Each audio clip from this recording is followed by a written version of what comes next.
Hello, you guys. Welcome back to this series on the awakening the illumined heart. Today we are interviewing Maja. She's our 18th teacher in this series, and let's just hear from her. Hi, Maja. Why don't you tell us your name and how it's properly said? I'm Maja Vaskova. That's the proper That's way. how it's properly spelled. Okay, Maja, thank you for being with us today and taking the time. It's been a pleasure talking with you offline and discussing subjects of relevance to our personal development. And let's go directly into the introduction of who you are. So why don't you tell us where you are right now and where you originally from? Mhm.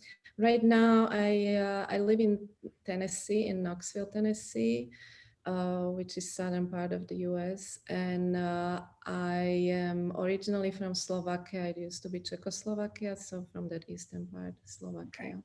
brilliant. And what is your educational background? Actually, I have a degree from Europe, from Slovakia, in business.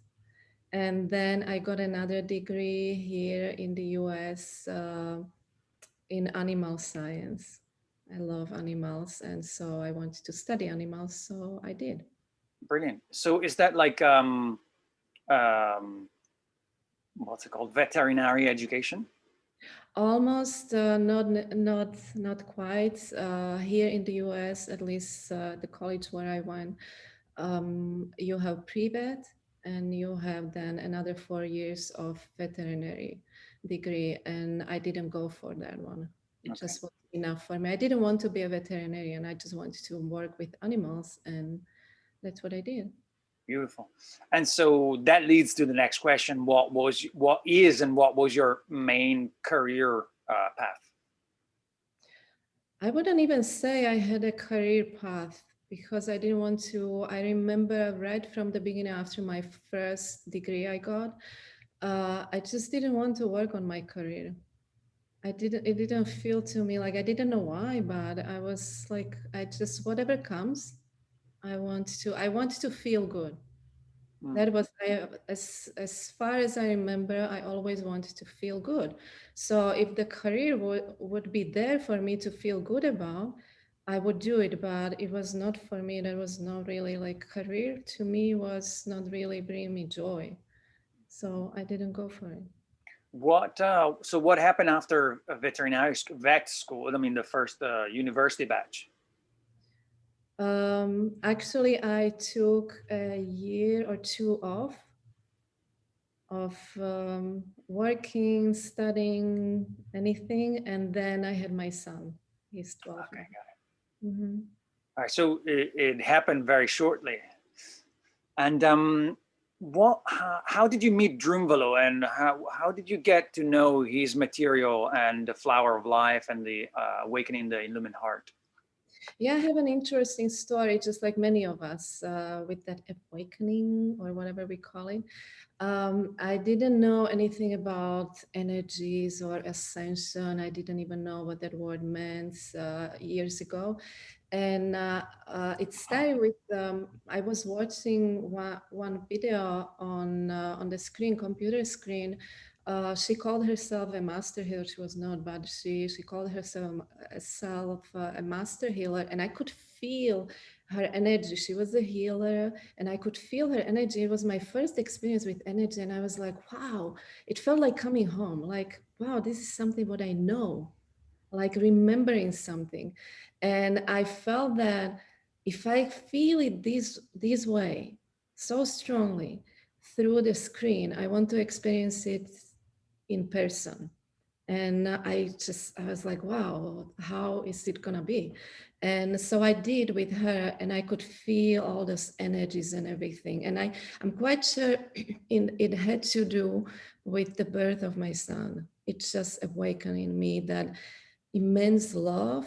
And when you feel that love, you start remembering yourself, because through feeling that love. And so when I started feeling those energies and understanding more first, for a while, I was just feeling and feeling and feeling, and I loved that. I mean, for me, it was feeling was everything.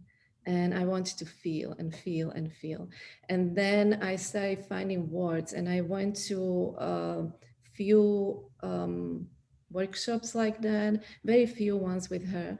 And Would you like to share her name, or you want to keep it private?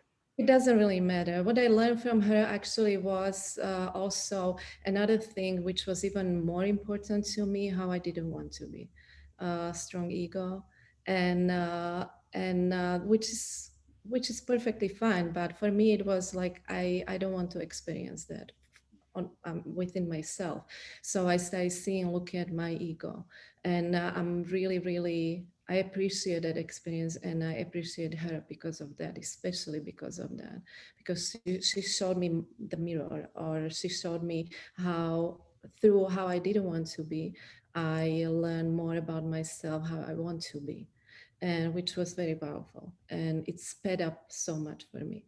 And so then I got an email, like out of nowhere, almost not almost out of nowhere, from someone who was doing an interview, it was years ago, with spiritual people here in the US. And she made it free for like 3 interviews, and it was like 2 weeks long, and for three interviews for 24 hours, she made available for free every day for 24 hours. So first interview was, I was listening to, was, it was just an audio, and I was listening to Greg Braden, I remember, and I learned about Greg Braden, and I got his books, and everything made sense to me. It was like, wow, this is my world. This is finally, I just, yeah, this is it. This is my energy. And then the second one was, second round was, second day was, not in that order, but I remember I was gonna pick a young guy. There was a young girl, young guy, and an old guy. And I was gonna pick that young guy, and I accidentally clicked on the old one, and it was Drunvalo Melchizedeck. And I started listening, and it was almost 2 hours long. It was supposed to be just 1 hour long, and it was almost 2 hours long. And as I was listening, I didn't hear those words. I just felt those words, his words, what he was saying. And that like surge of energy, like, wow, it was everywhere. I felt so good.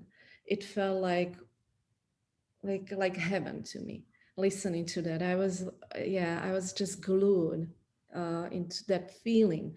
And like it usually is at the at the end, the lady who was doing, I don't remember her name, and she was doing that interview, she made an offer, or she said something about the offer, Drunvalo's offer, to get the set of his workshop. At that time it was a different name, it had a different name, and the host said, for, it was a lot of money for me, and I was listening to this after midnight. It was like from midnight until 2 in the morning, so it was 2 in the morning, and I had that rule that I wouldn't order anything after midnight, because my mind was like kind of like slow, and then I would cancel next morning, because it was like I don't really need this. So, but I ordered it. It was like for 60% off. And it was still quite a bit of money for me. But I ordered it without thinking. And then I forgot. And then, like 3 weeks later, I got a package. It was a little package. And I was like, where is it from? It didn't have the name, Drunvalo Melchizedeck. And I didn't know anything about Drunvalo, obviously, and at that time. And then as I was carrying that I thought it was like a marketing thing. Someone wants you to buy something or whatever. So I was carrying that, and I holding that package, and I was holding in my palms, and and I could feel that energy. There was something, and then I opened it, and I could see what it was. And it was another time when I felt that surge of energy, and I just started watching. It was the ATIH workshop, Awakening the Illuminated Heart workshop, which had different name at the time. It was, the whole thing was there. And every night for 5 hours, I was watching one day at a time. And I was absolutely in a different world. It felt to me, and I felt like if I can feel it through the screen like this, every little bit of it, it felt to me like I was there. Then I want to, Imagine how it is in life, yes, in person. yeah, I want to experience it in person. And then I was looking for those workshops here around, and the closest one I found 4 hours from here. So I thought I would sign up for that one. But then 1 week later, I learned that there was a guy from California coming to Knoxville, small town here, and teaching like, I don't know, maybe in 3 weeks or so. But he needed 8 people to come to cover his expenses and everything. He didn't have 8 people. So I started meditating to get those 8 people, and it happened. And that's how it started. And then I was at the time, Sedona and Drunvalo's workshop was like, I didn't think I would ever experience there because it's too far for me, like, yeah. And no, I don't mean like distance, like a distance far. But then after my experience with that workshop with that guy, I was like, I'm gonna do it I don't know how it's gonna happen, but everything, once I made the decision, everything started happening. Money came, time, and I had a little boy at the time. My son was very little. So because of that also I couldn't see how it was gonna happen. But I was like, if I'm supposed to be there, I will be there. And I was. And it was absolutely amazing. That first one was amazing here in Knoxville, and that one with Drunvalo, absolutely. Mhm. Nice. So that was what, 2011? I believe it was 2011. Yes. Brilliant. Yeah. Yeah. 2010, it was that my experience with the other lady. And this one was, yeah. I With, believe so. Yeah. with Drunvalo. And then you went to Mexico for the teacher training or to Sedona? It was in Sedona. It was the last one he was teaching. It was also very interesting because when I was in that workshop in Sedona, my first one, and I did also with Claudette before Drunvalo's workshop, I did Claudette's workshop, his wife's workshop, which is imagery. And that was really simple, easy. That was my thing, really. And I loved it, those 5 days. And Drunvalo, during his workshop, when he was teaching, he said, this is the last workshop, that workshop, teacher's workshop which was supposed to happen 1 month later in Mexico, was the last one. And I remember, I think I was driving to Sedona, and from Sedona, when I was driving back home, I was thinking that thought came to me, I'm glad this is the last one. That means I don't have to sign up. And I didn't know where it came from, nothing, that thought for the teacher's workshop.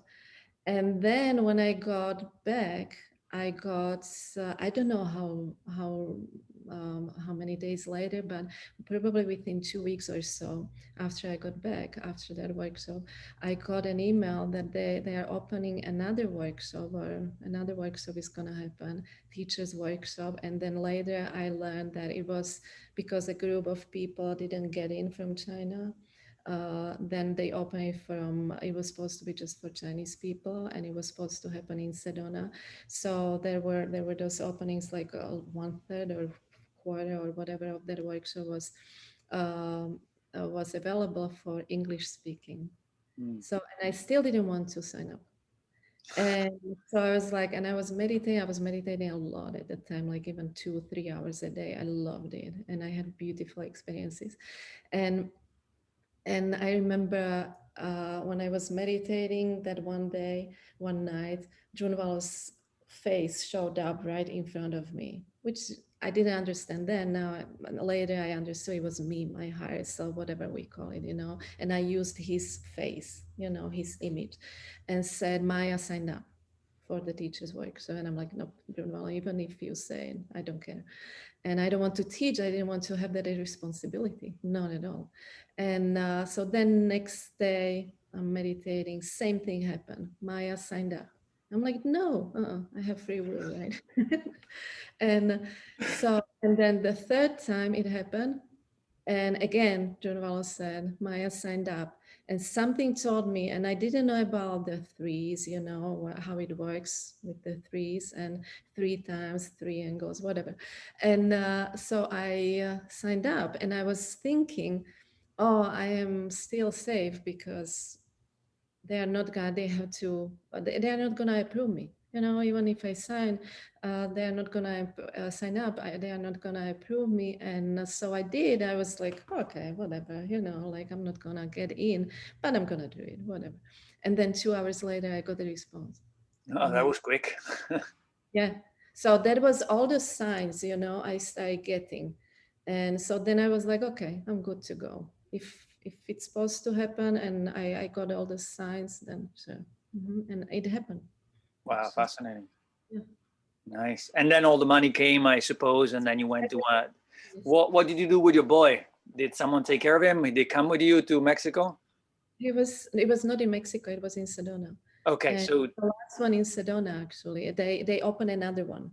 uh okay. After that, Mexico was supposed to be the last one, and that I couldn't see also with that, you know, like how to make it to travel there and everything, fly with my little boy. And so no, he traveled with me. Yeah. Beautiful. That's such Mhm. a nice story. So you have been teaching since 2015, 7 years. No, 6 years. I would I would say it was it in 2015. It was 13 probably. Yeah, Okay, 13. 8 years. You've been teaching for 8 years. Yeah, I believe, you know, I don't keep track. It's just, to me, it is like completely different reality because I was so different. We were different. The world was different. So, and time doesn't exist anyway. So, Ah, that's a good one. Um, okay, so why don't you tell us a little bit about your personal experience of the Merkaba and how you use it in your daily life? A little bit of, during your meditation, how you experience it, and then what applications this spiritual practice has for you, how you use it, and how you program it. mhm. My first experience, I don't really, um, when I go back to my very first workshop when we were activating Merkaba through that one last meditation of that workshop, I didn't have any huge experience because I had it from the first day, first moment when I entered that room where that workshop was happening. I started trembling. And so it was really powerful. Every moment was really powerful for me. So it was nothing really like what people would call special. I couldn't see a green light. I know someone may not, you know, may see it in a different way. I see it, what I'm gonna say. I didn't see a green light. I didn't see anything what I was supposed to, but I trusted it. I knew it was happening if it was supposed to be happening. I just always had that trust. And in that meditation, it was like that. And so I didn't really see Merkaba happening or activating or that light or whatever, nothing. Then I learned that I had that Merkaba activated before. During And the previous ATIH, probably, during your first one. no, I'm talking about the very first one. And so it was before that workshop. So yeah, why wouldn't it happen that way also? Why would why we would have to be required to activate Merkaba only in one certain way? Absolutely, it works that way. But some of us, we may just have it already, and we don't know that until we know about it, you know, until we go through that process. Without me going through that meditation, without me going through that workshop, I wouldn't have known. I wouldn't. Sure. It was already there. So I wouldn't even have any idea about Merkaba. Right. So yeah, I would be going with and work, I mean, being Merkaba. Actually, for me, Merkaba is not separate from me. Merkaba is me. Mm. So it is my light body, and I am light body.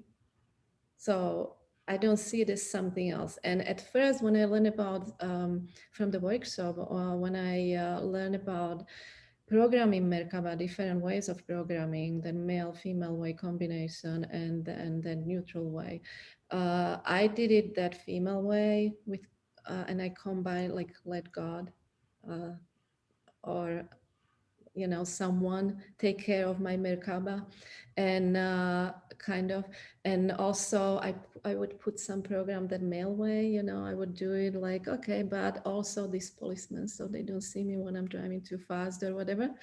So I would put it that way, just in case. But it took me like few months to, when you raise your vibration, raise your consciousness, then you get it like, there is nothing to fear. Like, that programming is about, if you fear something, if you don't want something to happen, if you don't trust completely that everything what comes to your life happens for a reason and happens for you, not to you, but for you to see what is good for you to see, so you can take another step or do things in a different way, or get more of that joy, or create more of that joy, or whatever it is.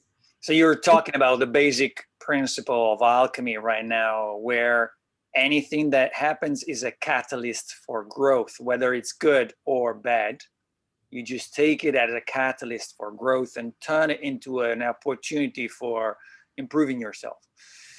I respect and agree with that. And, sometimes you want something. You need something or you want something beyond fear. Mm-hmm. And so what happens in that moment? It is the same thing. I don't see it as anything that is different. It is, what I was saying was, you see that everything is happening for you, absolutely everything. And I don't see something as good or bad. I see something as something feels good and doesn't feel good. I don't even see it as feeling bad. It feels good or not good. and and the difference is just in feelings. Otherwise there is no other difference. And I use, if we see even what doesn't feel good, if we see as something that is good for you right now to experience, because otherwise you wouldn't see what you need to see or want to see, to either go through change or to do something different, or show you, yeah, this is it, this is the easiest way or the best way or whatever we call it, then does it make sense what I'm saying? It does. And it's not really answering the question, what about what you want? What if you want something? Absolutely. I have my dreams, and I create by wanting something. And when I feel that I want something, it means, it feels, wanting means, to me, it brings me joy. It brings me more joy. Now I And see. sure, I want more joy. And so I created consciously. It's not You really, go with the feelings that give you joy, yes, rather everything. than considering them desires or wants. Yes, exactly. Okay. Like, those desires and wants are there, absolutely. But my main desire, my foundational desire, is feeling joy. No matter what I do, no matter what I have, no matter whatever. Joy is for me while I'm here. So if I want something, it means it's going to bring me more joy. I see it that way. Brilliant. I like that. I like that definition, because a lot of people want stuff and they don't even know why they want it. Mm-hmm. I'm telling you my personal experience. I want money, not because I want money or because I need it, but because I want peace of mind. I don't want to worry about money. So I want a big bulk of money, not to ever worry about money. It's like an interesting psychology around it. And I know I'm not the only one. There's a ton of people out there that feel and think that way. They don't want the money for, buying another house or buying another car or buying the Ferrari. They want the money to feel safe. Mm-hmm. A lot of people have this. But It thank is you for out of fear. clarifying that. Yes, it may be out of fear, or because it will bring you more joy. Or peace, just peace, Mm-hmm. peace of mind. Something Mm-hmm. happens, get the money in the corner. Don't have to worry about it. Yes. Mm-hmm. So, well, thank you for this clarification. That made the female side of things, if we want to call it that way, the emotional and sensory. Can we call it sensory? side of things more clear, beyond what mind and our words can actually describe. My next question is about the heart and the tiny space of the heart. How do you experience that? How do you use it in your daily life? What can you share about it? Again, I am tiny space of my heart. So if you live in your heart, just like one of those Drunvalo's books, the name is Living in the Heart. If you live in your heart, you don't really. I don't. I don't think about the tiny space of my heart. I don't, because I am. And I feel if I am in my heart, which means in my tiny space, or which is actually your tiny space, my tiny space is your tiny space, and everybody else's tiny space. There is only one tiny space. And if I am, I feel it. If I am in my heart, I am in my tiny space. And if I am not, I know how to get there, back there. So I feel the difference. And being in joy means being in my tiny space. So I don't think about it. I need to go to my tiny space. I want to feel good, which means I'm going to my tiny space. Simplifies things because it's not that one thing I need to get to, that one tiny space. But to me, it is joy. I want to feel joy. So then it's not being focused on that one point or one place, but it is about that feeling. Tiny space to me is feeling joy, feeling love, feeling good. That's the tiny space to me.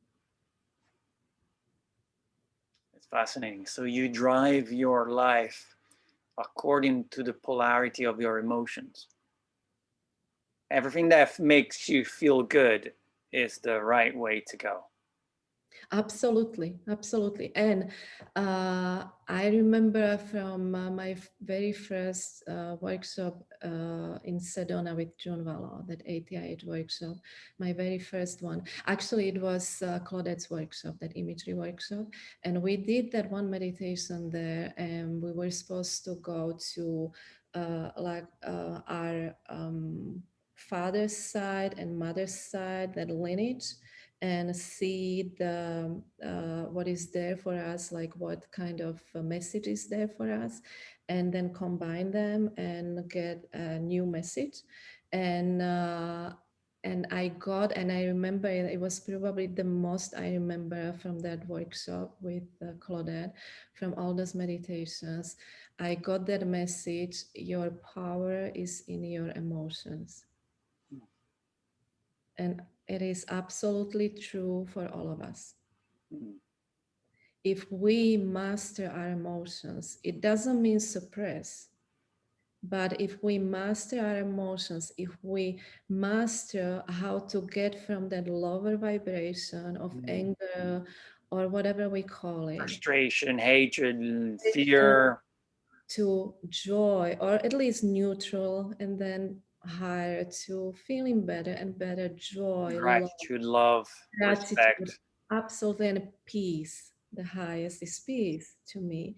It is joy, but that peace also, it has the joy in it. It is there, and love and everything. And so to me, that's it. That's the highest mastery here. If we master that, and that is actually what to me ascension is what it means to me. Ascension is not that one big event, and like some people say, sure, it is true that also it is like now we are going through that process of ascension, which is true, but from my angle, or how I see it, is ascension, we go through ascension every moment of our life. Every moment, every time when we raise our vibration, when we raise from lower vibration to a higher vibration, that's ascension. It simplifies things, and also it feels that it is just, and it is it's just up to us. We have that responsibility, not that we all together do it. We combine our energies, we go all through that ascension process all the time, and we create that together. Yeah, a lift Right. of energy. Yeah, I mean, and also it's a very important what you're saying. It's about learning to manage one's own lower instincts and one's lower emotional stuff like fear, anger, disappointment, rejection, so on and so forth, and how the world is catalyzing or stimulating. Let's put it this way, because we have a choice to choose. We can choose whether, you know, we let our boss nastiness get into our system, or we just take it as a I mean, it's simply said than done, but we can take an opportunity to transform that into something creative or of an opportunity or personal development. There's always a positive side in everything the world generates into our system or stimulates whenever it's a negative one. I like what you just said. And it also makes a lot of sense for everyone's life. I was expecting, you know, some crazy experience. I saw this and I saw that. Some of your colleagues had very powerful experiences. But I appreciate your pragmatical answer. It makes so much more sense. I actually do have those experiences, but those experiences are not more important to me than everyday life. What am I gonna do with those experiences in everyday life? Are they gonna make me happy? Are they making me happy or not? Do I feel more joy? I did feel more joy, but then what? What are you gonna do with those? Is it you feel more important? You feel because of those experiences? I was enjoying them. I was like, you know, talking telepathically in my meditations with Pleiadians. And I didn't know at the time they were Pleiadians. I learned that like 2 years later from the interview from someone else I was listening or watching, and she described those beings. She said she talks to she communicates with the Pleiadians, and she described them. It was exactly what I've been experiencing, and I'm like, yeah, because if I knew then oh they were Pleiadians, right? Then I would probably, if I still have that ego, I would be like, wow, this is important, you know? And it happened to me once, and I'll tell you later about that experience. And I was just enjoying that. No matter what came to me, I was just enjoying. I was on different planets, right? I have had like different experiences with different beings, and kundalini energies that are happening, and without me trying it to have, I didn't even know what kundalini at the time what it meant. And Let it me just ask you, how did you integrate all of this in your daily life? Because it sounds like you had these experiences, but they didn't really have a lot of translation into your, you know, going to work, taking care of your children, taking care of the house, the life that you live. So what is the yeah, in everyday life, to me, it is again the joy. I felt joy. I love meditating. I couldn't wait to meditate again because it felt so good seeing those images and experiencing what I was experiencing. So I was raising my vibration, which means I was raising my consciousness through those experiences. okay. So I So was you were more adept at living life thanks to the purification or the upliftment that came from these experiences. absolutely. And then you see more clearly in everyday life, you start seeing the world in a different way. You love people more. You have more appreciation for life, for this experience, what we are creating here. And that's the point of us being here, at least from my Right. point of view, Actually, I mean, I'm with you on that one 100%. And I'm sure a lot of people are too. But now my little bug in the ear is saying, well, what are all these Pleiadian telling you? Let's hear what they were talking about. To me, it doesn't really matter, Okay, so they weren't telling you specific things to do or not to do. They were just describing their planet or something like this. It was, yeah, I was like there and they were showing me and they were talking telepathically to me, not through words, but and looking into my eyes and me seeing their faces and everything, and different beings too. And it was what was happening was I started getting things like in everyday life, like, wow, now it makes sense. Now it makes sense why people are this way. Now it makes sense why it is happening in our world this way. Now it makes sense, like, okay, everything is a mirror to me. Everybody is a mirror to me. So that was the way. They wouldn't use those words, Maya, look at this way, you know, or everybody is a mirror to you. But through that experience with them telepathically, without those words, without my mind being engaged, I got that higher knowledge or knowing. And then I could see, and then it was up. I mean, it happened automatically. I was applying in everyday life by seeing everything in a different way, by being more loving, being more appreciative of what was happening, and stronger when it was when things were not happening the way that felt good to me. Then I was like, I could see the purpose of that, why it was happening the way, and how I was creating everything for a reason, Mhm.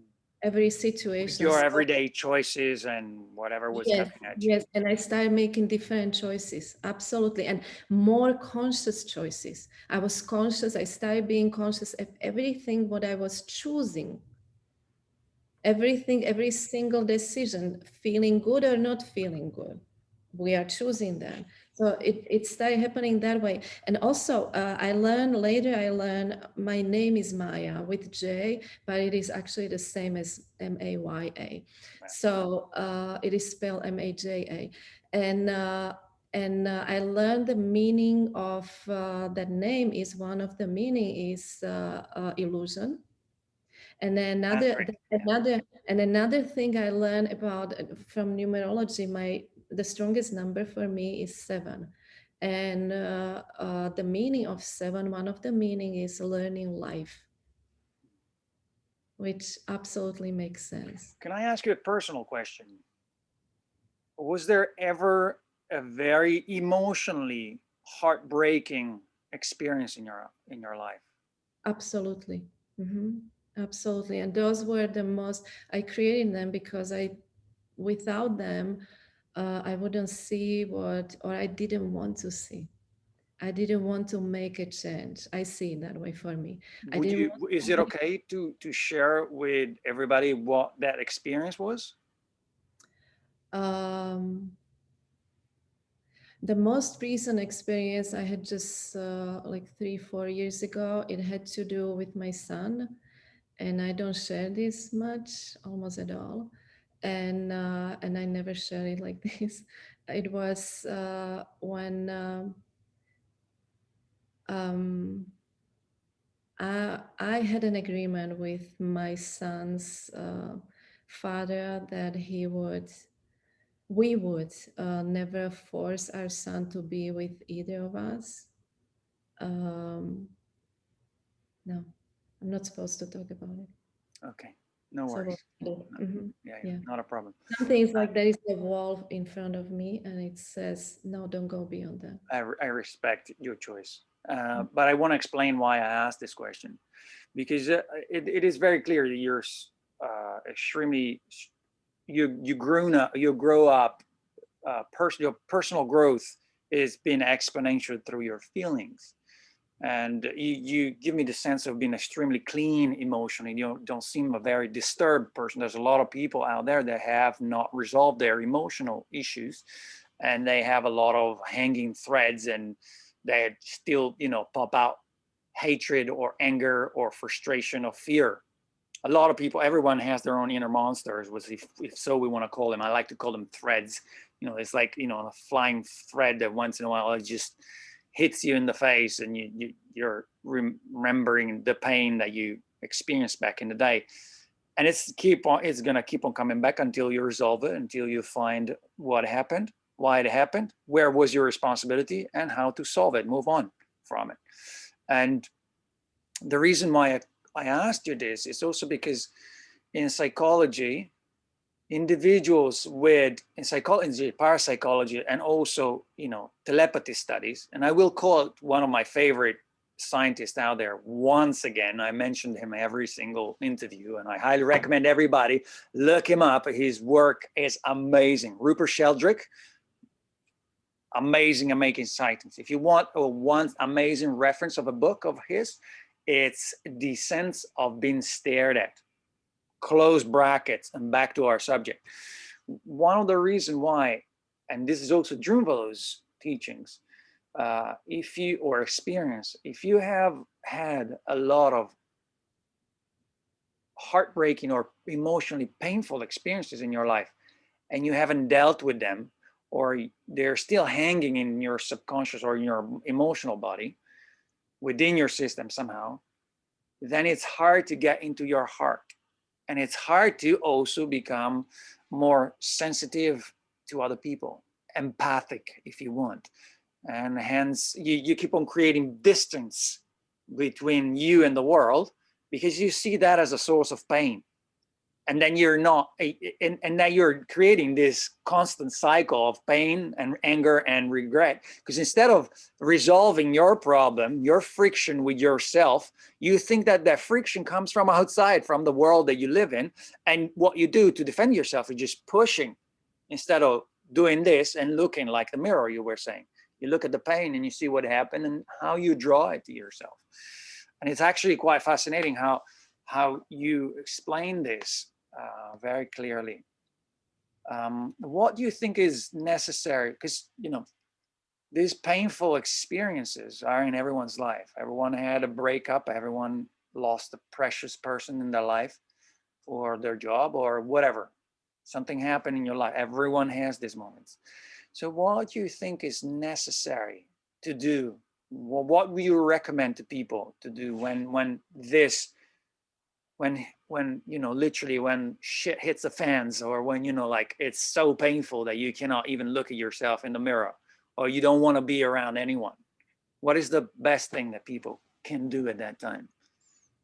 I'm going back to where I remember when I was doing all these meditations right from the beginning, when I started remembering myself and us. And it was not all just joy, joy, joy, joy, joy, every meditation. It was mostly first year, at least that very first year, was mostly releasing or, shifting that energy. And it was quite powerful. It was not pleasant almost at all, but I loved it because what I loved about it was I knew where it was coming, where it was heading, where I was. I knew the result of that, if you will. I could feel it, that when I go through this, I'm gonna feel so, so, so good. I'm gonna feel so, so, so light. So I look forward to every experience like that, even though it felt really, really not good, so often, more often than not at first, but I loved it at the same time. It is just like when we have a child and we are tired all the time. We think that especially those first few months, you don't get enough sleep, but you love that child because you know what is happening. You know what that child is growing in front of your eyes. It's changing, and it's your love. You created it, and you keep creating it. So you feel like you are in ecstasy, and at the same time, you are so extremely tired, but you don't care about being tired. You want to be tired in some way because you know what it means when you put everything, your whole being, into creating something so beautiful, so precious. So it is exactly the same way. So I felt it that way. So it was from the beginning, I was like that. So it was not just joy, joy, joy, but the joy was there through that kind of like pain, or whatever we call it. I didn't call it pain because I was focused on the joy, and then later, it depends on from what kind of what kind of consciousness or where you are, you know, how you vibrate. Like I would give different advice 5 years ago or 3 years ago, even last year, I would probably give a different advice.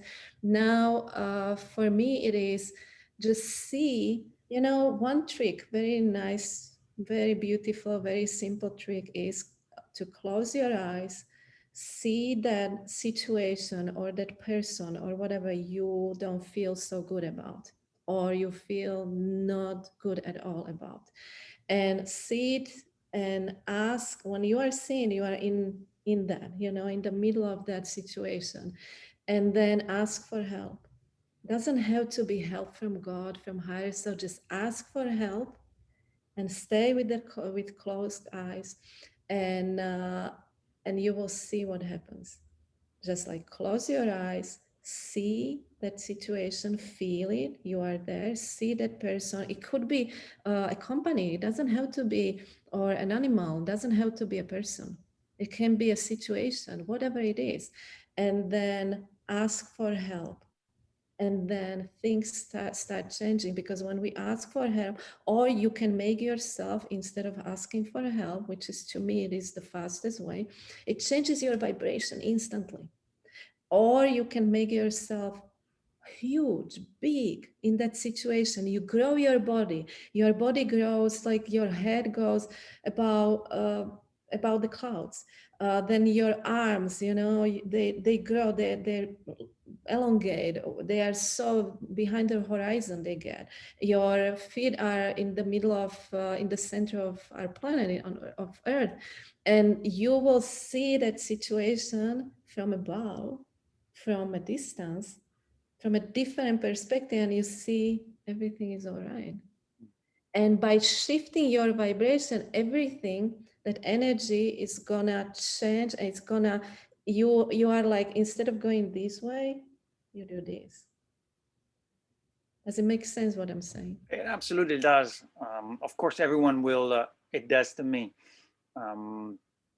We receive it in a different way. And what I think it's extremely important. I think what you recommended is very important in terms of meditation, or the ability, which at the base, if we boil it down, it's about shifting away from the vibration of suffering.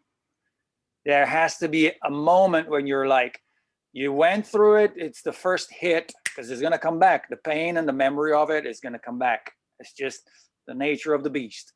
Until you've resolved it, it's going to come back. That pain of what happened, the pain of having lost someone, the pain of whatever it is going to come back until you have contemplated it and let it. There's a moment in your physiology, you feel the shift. It's not hurting anymore. Your whole system has accepted it, and you actually see an opportunity that arising out of it for yourself or in the world that you live, like an opportunity for some more joy to come in, or appreciation for what happened. And so, and also, Gabriel, if you see, if you come from that foundation of knowledge, that if you really are that knowledge, if you vibrate that knowledge, or that knowing, I would say, that you create everything. If I know that I create everything, by changing my vibration, seeing that those images, seeing that situation, seeing those people there, and by me raising vibration while I'm in that, in the middle of that, or while I'm seeing those images, I'm changing that vibration of those images. They must change. I'm changing, I'm creating new images, I'm creating new experience, which vibrates a higher vibration. It's me, no one else. I need to interrupt you for a second, because not a lot of people understand what vibration is and how it's felt. So what I know myself, I know how to perceive that, but why don't you share for the audience how you feel and experience vibration? Vibration, I just simple Or way. frequency, like change. We said change your vibration, change your frequency. Change your vibration from lower to higher, from anger to joy. It's just, how do you experience it in the body? What's the feeling? What's the just like what I said, you feel frustration while you are seeing those images, let's say, right? You are in that situation that doesn't feel good to you. So you feel not so good. And then when you change your vibration, you don't do it like intentionally, like I'm gonna change my vibration. In some way, you are doing it that way, but you want to feel, you are not like, okay, from 55, I'm going to 100, or from 100, I'm going to 500. You don't think that way, right? You don't do it that way because no, it doesn't make sense to me. It doesn't make sense. You don't want to feel that anger. You want to feel better. So you just by making that decision that you want to feel better, you start that process of raising your vibration. It always does, slower or very little or a lot. It doesn't matter, but you always change it. Once you catch yourself and you make a decision that you want to change it, you are changing it. Otherwise, it wouldn't come to it. First has to come that vibration, that better feeling, then you can word it. You can use those words, you find those words. Okay, just like this, if it makes sense. Maybe it doesn't make sense what I'm saying, what I've said so far. I would interrupt you if it didn't. Yeah. Okay. So for us to remember something, first we have to, like, I want to remember you, right? And I think that I see you as very high vibrational being. To think about it, to remember you, I have to start vibrating first that what I want to remember. Because also if we go, that English is a beautiful language. I love it more and more. Remember means remember. Member is one, two, everything, whatever it is, one member, two members, second member, third member, whatever, right?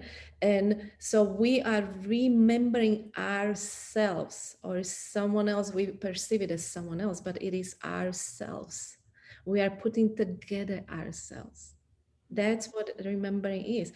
And I have to vibrate your vibration to remember you. First, I have to vibrate, and then comes that remembering, how we perceive remembering. Doesn't make sense. We usually think that first we remember, and then, okay, I'm gonna think about something nice. I'm gonna think about that vacation I had in Mexico last year. First, I have to vibrate that vacation, how I felt there. First, I have to vibrate, feel that vacation, then that memory can come, if I put it that way. Does it make sense?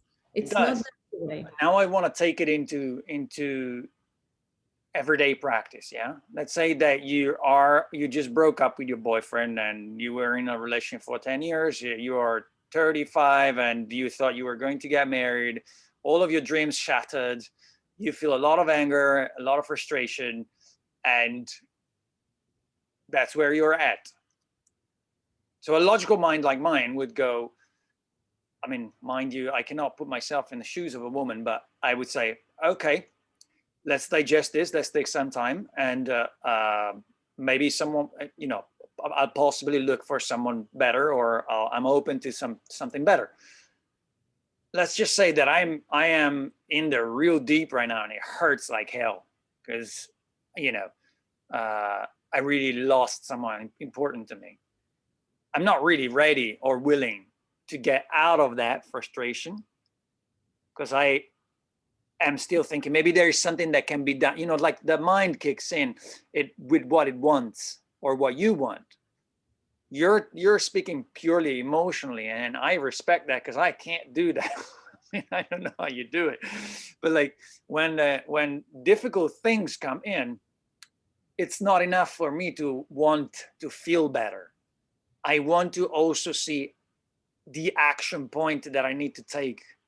I want to know what actions I need to engage with for the world that I live in to change. You know what I'm saying? So in the case that the two of us are in a relationship, we just broke up and I don't want this to happen, I'll do my best to come back to talk to you and say, look, what can we do? Can we fix it up? What is the best way? And you'll say, no, forget it. I'm fine. I have another person. And so at that point, I'm like, okay, that's a different story. And in my head, new storyline, new storyline. So actions are kind of generated in my head, and then I can start feeling differently. So that's how my mind works. And I know a lot of people that are listening to us are probably thinking that way. What I'm fascinated about what you're saying is that in your, what I heard at least, is that you just have to feel differently. You don't have to think about it or look at different actions that you can take. You just can switch from pain to joy. Yeah, it is. Basically, it is that way. But in between, there may be that action. I may get that inspiration to take an action. And if I don't take it, I can choose not taking it, not to take it. Sure, I can. It's my free will, right? But if I get inspired, it's probably the best for me to take that action no matter what it is. But because I see that way, as I see everything as happening for me, then if that action, that inspiration comes not from fear, what I watch always is, am I feeling, or do I want to make, or am I making this decision out of fear or out of joy and love? And if I make it out of fear, it's never a good decision. Never, ever. Agreed. Like, I don't want to lose that person because without her, blah, blah, blah, right? It's out of fear. But we can also see, okay, she chose something else and I'm choosing to be happy no matter what. It doesn't really matter what is happening around us. What matters is what we do with it. If we see it, which means what we do with it, that do means to me, what it means is how I see it. Do I see it as happening for me or to me? To me. Brilliant. Yeah. I love this answer. Thank you. Love it. I mean, this is a conversation for, we can go on forever talking about this stuff, but I'm going to ask you another question. And the next question is really about how you use, okay, this is remember the 3 pillars of joy for the standard individual, which is probably 90% of people out there: wealth, money, health, well-being, and relationships. How did you use the Merkaba and the tiny space of the heart to achieve balance with these 3 things, or to achieve goals in these 3 variables of joy? And mind you, I'm sure you have a different variable, but a lot of people believe that happiness comes from money and health and relationships. Yeah, money and relationships and health absolutely are important, and all of them. And we are becoming whole now. And that means also, just like for me, money was never that important to me. Money I saw only to create more joy for myself, for my friends, for my family, for whoever. That's why I didn't keep any money. I didn't see the reason why I should keep it in my account if it's just sitting there and doesn't create more joy, like through whatever, gifts or vacations or travel or whatever. And so, yeah, I see your question is to me, again, like, why would I focus on Merkaba or my tiny space to feel joy if my Merkaba is active? It is me. My Merkaba is fed by love, with love, I feed it, it needs love, right? Love. And so if I feel love, my Merkaba is working so beautifully, right? So I don't have to worry about Merkaba. I don't have to even think about my Merkaba. I know I am Merkaba. Same with my tiny space. I don't have to think about my tiny space. I live in my tiny space most of the time. Not all the time, absolutely not. Yeah. But when I'm not in my tiny space, I know how to get back there. And I don't have to even call it tiny space. Tiny space is, the name is for us to see the difference, you know, Recognize it recognize it, yeah, that and we're know there. about it actually, because yeah, that's why we have that language. Otherwise we would say everything telepathically and with through feelings, nothing else, emotions, feelings. And so just vibration, those words are just vibration, not just, I mean, like something less, or but it is vibration. Everything is vibration. Words are vibration. So I don't even think about Merkaba. I don't even think, you know, when we are talking about money and happiness and everything. I just, for me it is, being happy means, again, it means being my tiny space. And your question is about money and about how I use that. Joy brings me everything. If we are in joy, you know, if we are happy, when we are truly truly happy, every cell of our body is vibrating that happiness and joy and peace and appreciation and everything what feels good, then everything what we need comes to us through inspiration to take an action, or letting go of what we don't need anymore, feelings, people, whatever, you know, and we see it, situations, experiences we don't need. Just like I don't meditate so much anymore on purpose, because my whole day is a meditation. I don't have to sit down to meditate. And I used to love meditating like for 3 4 hours a day. And it's not there anymore. So I don't do it and I don't think about it. Something else comes, you know, or something else came. And I just trusted, and I just, not even trusted. I don't even need to trust anymore. I just know it is happening for me the way it's supposed to be happening. Otherwise, it wouldn't be happening, right? And I choose, I still choose what I want, what I enjoy, what brings me joy. I choose. I choose, okay, I want to have a house somewhere, or I want to live somewhere else. I want to be with a person, or I don't want to be with someone else. I want to go to this vacation, not I want to go to that vacation. 1 year I want to have these experiences, or 1 month I want to have another month I want to have another experience. Do you ever plan anything in your life? I do, but not much. So Very little. yeah, Very that answer, I think I got you really well now. I mean, really well, but that's arrogant to say, but after so many conversations, I got you now. And I think that you're a really present moment person, and let your heart and your emotions guide you in the right direction. So you don't need to plan, because you know, your compass is, it's how you feel. You know that you're going in the right direction because it feels good. And I love your example. I'm really glad I'm having this conversation with you, because so many of us out there, and you know, raise your hand, like this push the like button, say something in the comment section if you think like I do. We love to plan. We don't even love to plan. We feel the need to plan because we believe that's the only way you get stuff done. And if you don't get stuff done, you're miserable, you're not happy, or your life goes awry.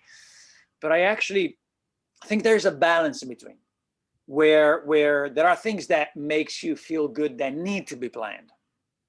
absolutely. And I also think that going on a daily basis with how you feel requires also a steady ground. So you have to have a job, and you have to have a house, and you have to have some form of income, right?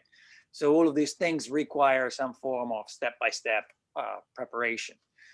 Uh, but at the same time, if you don't have any of those things, you take the first step. You go to the shops and ask if they have a job to offer you, or you go to the LinkedIn and see what kind of jobs you can do or what's available near you.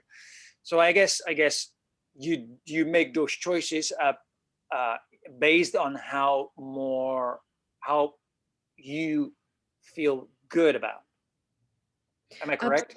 Absolutely. And I still plan, because in this physical reality, we still need to, in some way, until we don't need to plan, right? So, like, I plan my workshops months ahead, you know, those dates. I set those dates, not necessarily so much. Yeah, for me too. Like, for everyday life also. So I know, okay, this weekend, that weekend, I can't do anything else because I'm teaching. I don't make plans with someone else, when someone asks me.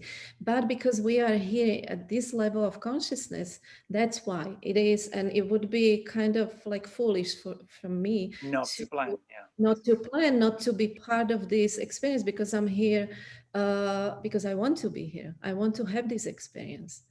But on the other hand, it is where we're headed is those civilizations who are at a higher, what we perceive as a higher consciousness, right? What is higher, what is not, what is lower.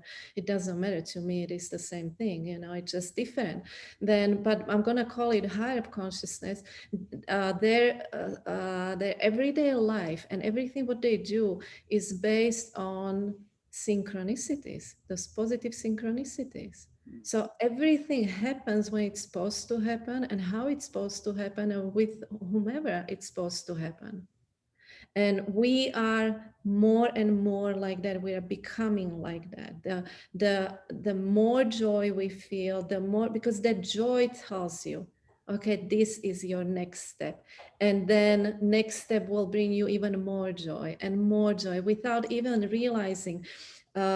If we could see, and we can actually, and I do it with my group of people, we can see from like before the workshop how we were from this point and like in the middle of the workshop or at the end of the workshop, and we can see how we were vibrating or how we felt or how we were then, before we went through that change and after we been through that change.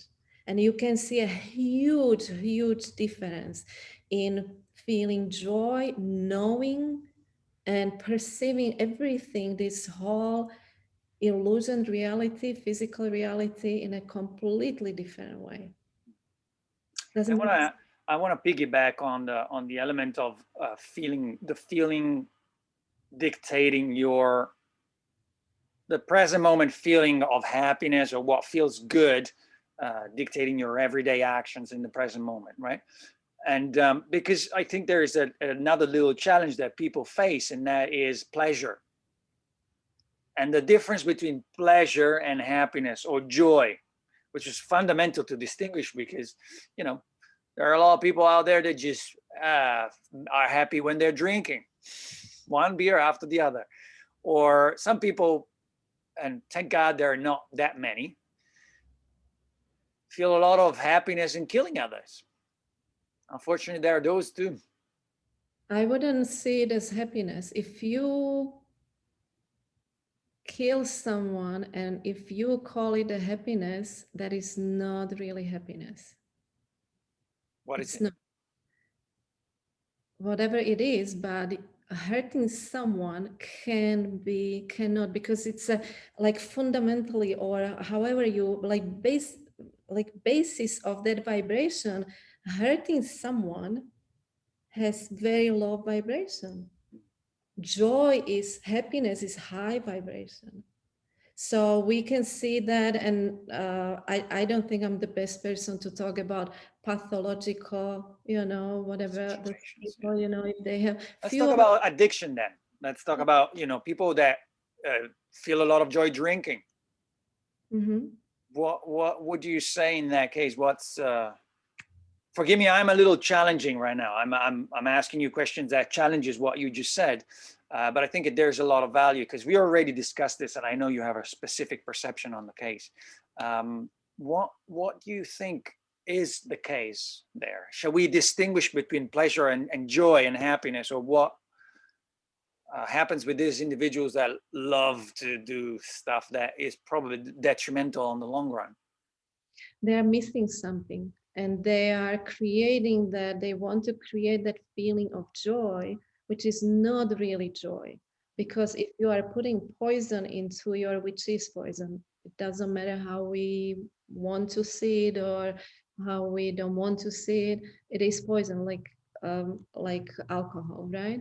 It is poison. Chemistry that creates in your system becomes toxicity, yeah, and hence It's poisonous. not very, and we are not designed to put anything so toxic into our body, just like smoking, same thing. Uh, so we are, it's just a substitute for joy for us, because we don't feel that we have something else to feel good uh, about ourselves, to feel good about ourselves, which is not really feel use. We are using, if we are using something to feel good, then we don't really feel it inside, that pure happiness, that pure joy. If we, the more and more we feel that we vibrate that vibration of joy, which is us, that vibration, the more we become that vibration, the less we need. And the paradox is, the more we get, the more money it's easier to get, the we are healthy or healthier, or we have better relationships, because we are just happy inside. We are not inside happy, we are happy, we are that happiness, we are that vibration. It's So not dependent on an external factor. It's within you, and you can straight enjoy it. so exactly, so to me it is like that alcohol, or sports car or whatever you can use, even that alcohol you can use. um, some of us, we drink, I don't drink alcohol at all, and but some of us, we drink like one glass of wine, not for that feeling of what we get and from alcohol, like getting a little higher for for some time, but just like, okay, feeling good with that glass of wine, just like glass of lemonade, doesn't matter, it's the same thing maybe for some people, because it's almost like a ritual or whatever, whatever we call it. It just feels good, just like eating something healthy, so we can see it that way, or we can look for that feeling from that alcohol in that glass of wine. That's two different angles, two different points, And to you know be. what? Actually, staying with the same example, you can drink as much as you want. Eventually, you're not gonna be happy, and we know what happens. You throw up, you feel miserable, your body rejects it, doesn't like it, and you get the two extremes. You think it's nice and you enjoy it in the beginning, and then it comes to the point when your body says enough, and you're feeling horrible. And so, I guess it's important somehow to create that distinction. What feels good is different from what is pleasurable, or what feels that it will give you joy, or that is beneficial on the long run, is different from what gives you pleasure, right? Actually, I don't distinguish really, like it's pleasure. I wouldn't even call it pleasure. Pleasure could be, to me, pleasure is a positive word. Like pleasure of having good sex, making love. That's pleasure. That Right. is absolutely. So it depends on how you see that pleasure, what you call that pleasure. To me, it's that. It's not a negative word, or it doesn't have, for me, it doesn't have the negative. Um, Connotation. yeah, exactly. So that's why I was thinking, like, why do you call it pleasure? And thinking that it's not really that high vibration, or high The feeling. reason why, because I'm stuck in my head, and I think that it's important to see the repercussions of your actions, because by learning from your actions, you learn to avoid what's not giving you happiness and what gives you happiness. Mhm. And with this, I think that everyone has their own limits. Yeah, there's no need to understand. You don't need to kill someone to know that it's a horrible thing, and you will never do this, and don't want anyone to do that to you. So just like you don't need to do cocaine to know that it will be detrimental to your body, you use social knowledge. But everybody got drunk sometime in their life, even just on their wedding day, and they have experienced how harsh it can be on the body, or they just really enjoyed it and it was the best time of their life. Who knows? The thing is, where do you draw the line between the mind and the heart? Because you very much about feeling things and vibrations, and perceiving the right direction, sensing the right direction. And I'm exactly the opposite, and I love to challenge you, because you always destroy my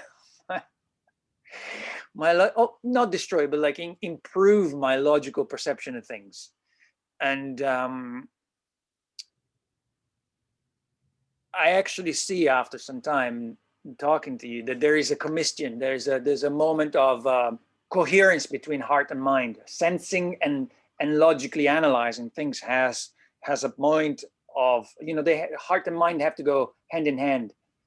And so what I'm trying to do right now is literally talk about it, so that we are steering a conversation, and I hope that anyone listening to us is going to ask more questions for our conversation to, you know, evolve further.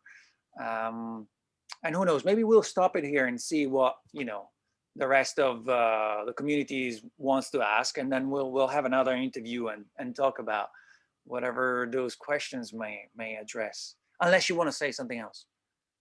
Yeah, absolutely. About that mind, sure, it is extremely important to have a coherence in coherent mind, just like our heart, living in our heart, but not living from our mind, but using our mind, using in the most benevolent way. And that connection, that's what we do during that workshop. We open our heart, what we call opening our heart, and but we don't stay there. We reconnect our heart with our brain.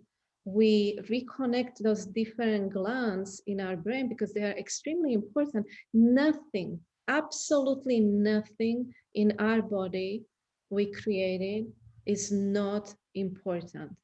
There is nothing that is not important. Everything is extremely important. Every single cell of our body. So our mind is equally important. And what is really important, they have to work in harmony, in coherence, all of them. It's the whole system, just like our society. That's what is happening now, you know, like it is the same thing. It's above, so below, you know, like microcosm and macrocosm.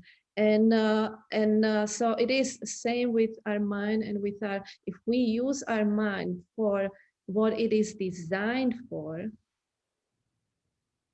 then we create heaven on earth. But we are so used to, we learn to use our mind to figure out things. And some people, this guy loves to do that. I love to figure shit out. You know? To find solution, you know, we don't need to find solution. We just need to be open to that solution. Any solution comes to us. Yeah, I'm gonna ask you one last question about your personal experience. Did you notice a spike in extrasensory perception, precognition? I know the answer is obviously yes, but I would like to know a little bit since you took the first awakening the luminar heart back in 2011, did you notice an immediate spike, an immediate growth in your extrasensory perceptions and precognition and intuition and the capacity to telepathically speak to other planet beings or such things? Absolutely. Absolutely.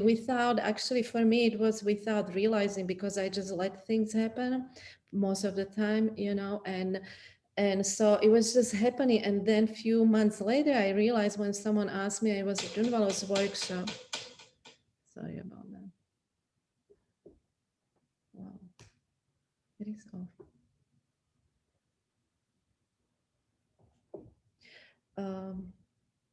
I have to do this. I don't know why it happened. It just was off and it went on. My cell phone is off. It was supposed to. Yeah, and maybe reset or something. What was the question?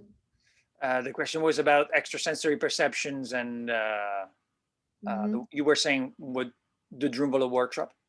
Yeah, and absolutely. After my first workshop, few months later, I realized like it happened right after that very first my very first workshop, and then because I took the second one shortly after that, maybe like a month later or so, you know, after my first one here in Tennessee. And in Sedona, I realized when people started asking me, so what happened after you activated your Merkaba and activated your beams of light and everything? I started thinking, I didn't think about it because it was just happening, and I was just, I was just doing it, and I was it. That change, I was that everything what was happening. So I didn't distance from that, and I didn't see it like, wow, it is happening, this is happening, this is different. I was just being different. And so when people started asking me, I realized, yes, absolutely, it changed. My intuition was much stronger. I could feel energies much, like people when they ask questions about their health, about their relationships, about anything, like wants to get help. And also people get drawn to you more, like they want your advice more without you even talking, right? Without knowing you've been through Yeah, something. they feel the difference. But they may not ask, but they feel that there's something Yes. fun or cool about you. Yeah. Absolutely, we feel each other. We feel our energy fields. And so, yeah, like my intuition got stronger, my meditations were different, I could feel energy. I could feel my hands, and I studied even before, but it got stronger. That those healing abilities, right? We all have them, but it was like I realized that I was more sure about myself. I could actually what it have now, I just got it. See, we always get something. I was able to put into words very much more easily what I was feeling, what I was experiencing, and that helped other people, not necessarily just about me, but about them too, and that helped them more. I was more, because I got more balanced. And we can see it if we will, like feminine, masculine energy more balanced. So those both parts of brain actually started working more in coherence with each other, different parts of brain. So I could really also in some way comprehend better, which I used to refuse my using my brain, even thinking. And I started feeling, not right away, but it started gradually. I started feeling like, yeah, there is a good reason for our brain to have it, to have our brain, for using my brain, and for using my thinking, and all that stuff about brain, what we see as brain, as mind. Interesting. Mhm. Fascinating. And can you give us an example of some? I mean, you mentioned these telepathic communications, but can you give us any other just everyday experiences or examples? Right now, I can think, you know why? Uh, it is, I have to go back in my past, which I don't see as my past anymore, because that Maya then is a different version of Maya, and she vibrates much lower than this Maya vibrates now. And so I have to go to that, to remember that. It means I have to connect to that kind of vibration, just like what we see as past lives. Some people, some of us, we call it past lives. I don't, because I don't see it as past. If since time doesn't exist, we can't have past lives or future lives. We have just now, but we perceive it as our past lives. So if you are very much, if you really vibrate this information, if we call it that way, this knowing, then we need to connect to, it is a parallel reality, different reality actually, that Maya still lives there. And I know it's a completely different kind of, like different or new or whatever a concept, but that Maya is still there, and I see her, but I don't remember everything about her. So going back to those experiences, I can tell you about my experiences now, but those experiences there, they are still there, but they are hers experience, her experiences. Does it make sense what I'm saying? It does. It does. And she's still you, no? No, it depends. I don't see her as me. I see her as another being I'm close to, I'm connected to, I'm helping from her future. I am her future, Right. but I'm a different version of her Mm. because she still exists. So I can't be her. I Okay. cannot. Huh? I cannot. I cannot be her. Yes, that's fine. That is However, how we see. That is how we see those past lives. Actually, they are not do you past see lives. no difference between the memories of yourself and your present self? We can see it as memories of our past self, but even that, I go even in some way, not necessarily further, but we call it further. I see her as different being, just like with past lives, right? That is a past life, actually. We can call it a past life. It Sure. happened in the past, Is she the same? She looked different. She acted different. She felt different. She she was completely different than I am now. Who you are right now. Correct. And can you not recall events of that you that is past? I can some of them, Okay, yes. beautiful. That was my, like in between moment of like it's if it was a different body, so in a 500 years ago you were in a different body. Let's suppose that we believe in reincarnation, and let's suppose that 500 years ago you were in a different body, and I asked you to remember that one. You may say, I don't have those memories in this physical body right now. Like I can retrieve them some other ways, but I don't know. But if I ask you to share an experience of your current body, even though it's a different self of yours, or an evolution, a less evolved side of you, less evolved version of your software, I'm sure the memory is still in the database, right? To me, there is no much difference between what you said 5 years ago and 20 years ago, or 30 years ago, or 40 years ago. What's the difference between those? I don't see the difference. Yeah, see? And that makes us, not really makes us, but that gives us that different perception about who we are and how much power we have to see whatever we want to see and use any experience from past lives to right now in the present. To be making the right choices in the present. So let me just rephrase the question. Do you remember any situations or moments when your older self, your older version, experienced some very practical, everyday extrasensory perception or precognition and such events? I can go there. It doesn't let me go there. I All mean, right. Okay, that's fine. I respect that. It's okay. No worries. Well, let me ask you, how about now?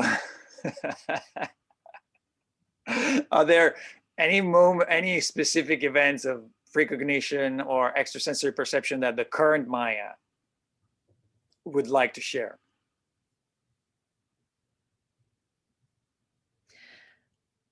for me, it is, I don't know. I don't know. I have to stop here. We should take a break a little bit, and I want to explain to you where, so we can reconnect in some way, because I'm feeling that we are a little bit like, like this. Okay. Yeah, like we Sure. can still record. We can, and you'll just cut it. Yeah, Yeah, I'll yeah. have to cut. Yeah. That's fine. So just like that one part about my son, you will cut that around Yeah, one definitely. Yeah. completely. Yeah. So even that beginning, I don't want it to be there because Yeah. it was connecting me to that energy and doesn't let me anymore because it's gone. You know, I can tell you about it, but it just doesn't let me So feel. fascinating. So you don't even remember negative, something that may have a negative connotation. You know how it happens, like when I started doing workshops with Drunvalo, and those were the only workshops I have been doing, you know, these kind of workshops, and I didn't need anything else because that's what I see the highest, and that's what I see as my energy. You know, there is everything for me, you know. And so when I started, like there were those meditations, go to, especially with Claudette, not just with Drunvalo, but go to your uh, um, memory, the oldest memory from your childhood, that is the happiest memory. And first time I did that meditation, and she called it exercises, not meditations actually, and I couldn't find any. It was hard for me to find, and but then I did, you know, one memory I could find, and it just came to me, and it took me a long time in that meditation, even though they are very fast, very quick. I mean, and very short. I mean, and but then when I did it like a few months later, right away it came to me. And then we were supposed to do like some situations that were not happy, you know, to go back to what was we were not happy about or whatever. And after a few months, first time it was like, wow, plenty of them, right? And then second time when I did, I couldn't find any, because you know how it works, because when you start vibrating, and I went like from here, like I it was not a jump, it was a huge leap, you know, like from here to the moon or sun or whatever, instead of like going, you know, atmosphere or whatever. You know, the Dr. Dispenza, Joe Yeah. Dispenza, he goes into chemical details of how these painful emotions get stuck into our body. They stay into our body. They get stuck into our body because we keep on repeating them in our heads. Yeah, And you know, I know what you're saying. The fact that you don't remember them and they don't come up is like a sign of purity. because they are not there anymore, that vibration, because you vibrate completely different vibrations, so you don't match that vibration anymore, so you can't remember it, you know. I don't remember like my childhood. That's where I have a problem, because I respect what you're saying, but I have a different experience. I Mhm. can remember the pain of, no, I can't remember the pain. I can remember the event. Yes, That's what I but you remember. don't feel it anymore, you don't feel Yeah, it anymore. exactly. I don't feel it the way I felt it back then. I remember the event. I definitely remember the event, but it's not. That's a beautiful distinction, actually. And And that's for why you don't, because you're so soaked in your emotions all the time that they overtake your, like, that's how you remember. If it's not attached to a feeling or an emotion, then it's like it's not there.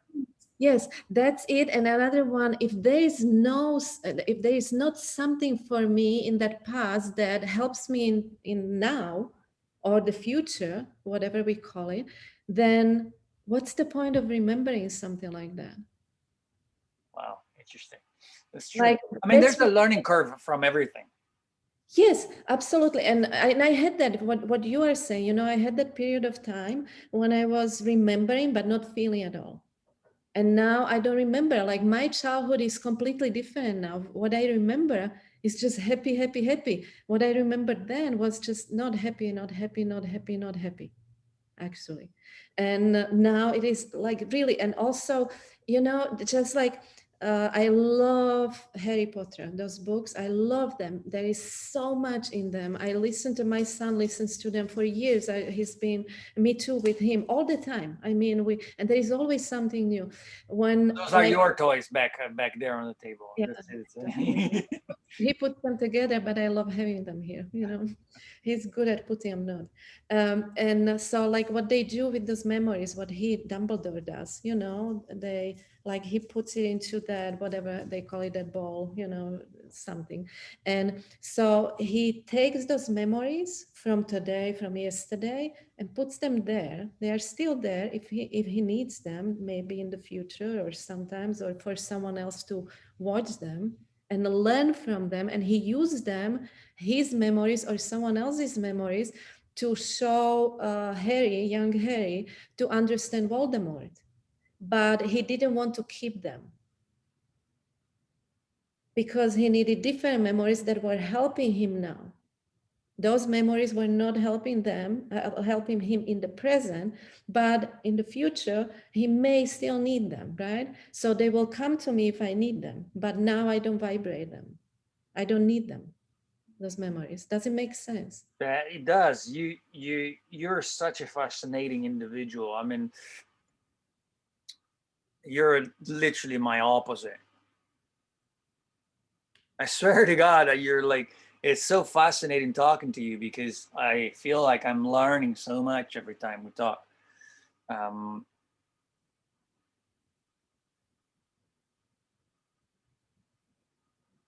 and the more fascinating thing is, the more we talk, the more I see that your experiences are not different by mine, but they just from another perspective. They just from the other perspective. And the amazing thing is, it's exactly that I miss more of this.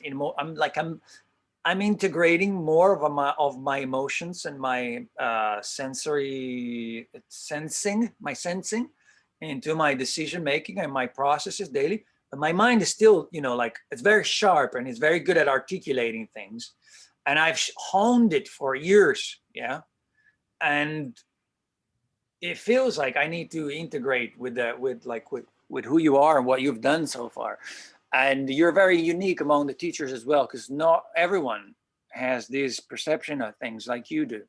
Not, in fact, many um, have not managed very well their emotions. A lot of them come from fear and control. They feel like, feel in control, fear and control. They're like the little balance that needs to take place. So it's really fascinating. I'm really grateful we're having this conversation. I can't wait to start working on the book. It's when they talk about Gaia, I don't see it that way, and all these things. And also I see Drunvalo as a complex being, not just one way being, and they don't like hearing that. I never express that because it didn't make sense to me express that. You have to come up with, you have to start seeing that, no one can make you, so, and they don't see it like everything is just perfect about Drunvalo. I know it's not, like if you see anything as evil, or if you see anything as bad, and just like Gaia, like don't even look at Gaia, don't go there. And like Drunvalo would say, and yeah, I understand his point of view, why he feels that way. But if he feels so strongly about that, so strong negative emotion he has, hey, like nothing is really bad or good, and if you see it as happening for you, that's then you. where I, that's what I feel like. That's where every time you say these things, there is something that I need. My mind screaming and saying, "Look, yes, everything is good and bad. Everything is perfect. However, you need to choose. Yeah, and so you need to choose what you want, and usually people choose to be happy, like it's part of the programming. We want to be happy and do the things that are good for us. And so if you hear a lot of people saying don't go to Gaia because the leader is a satanist, and after 4 people tell me this, and then Drunvalo says this, maybe I want to trust him. I don't think I want to go and talk to this business owner, because that's all I see here. I don't know who he is. I haven't seen him sucking children's blood or torturing them, so I cannot you know put myself in line with those. But I cannot also deny that some of the content on, I mean, all the content on Gaia is for the purpose of educational and human development, and I respect that. Okay, there's also a lot of propaganda, a lot of belief systems, so it's becoming a new religion in there. You know, it's like a new Bible. They're creating this new Bible based on Atlantis, based on ufology, and that's all good and well. But how the hell does that all apply to our life? And you may say, you know, there's a government that is screwing everything up, and we know that. And if you tell me that's not good, that's not bad, then my mind was start gonna, you know, it's gonna turn on the alarm again. It is something that we are responsible of. The situation that we are living in is one that we allowed for. We are allowing all of this. We're not even allowing. These companies are so powerful that they can shut everyone up. You know, Facebook censorship, YouTube censorship. So if you believe so, absolutely. I don't believe it. It is an experience. No, you believe it. You believe it. No, I lived it. My Facebook account has been shut down a couple of times. Yeah, which means you believe it. It's not a belief. It's an experience. It's a difference between belief and experience. I have lived it. Yes, but you also believe it. Now you believe it because you have that experience. Okay, fair enough. Yes. That's what I mean. So it is still your belief. It doesn't matter if it was first your belief or first your experience. Well, it does make a difference, because you can tell me, you can teach me that God is up there and it's a beard, and if you don't be a good boy, you go to hell. And I believe it. And I never saw this God. I still believe it. There's a difference between believing after experience and believing just out of blind faith. I'm going to tell you something like, yeah, I understand what you are saying. Yet, if you come back to, we are creating everything, you are still in your Leonardo sphere.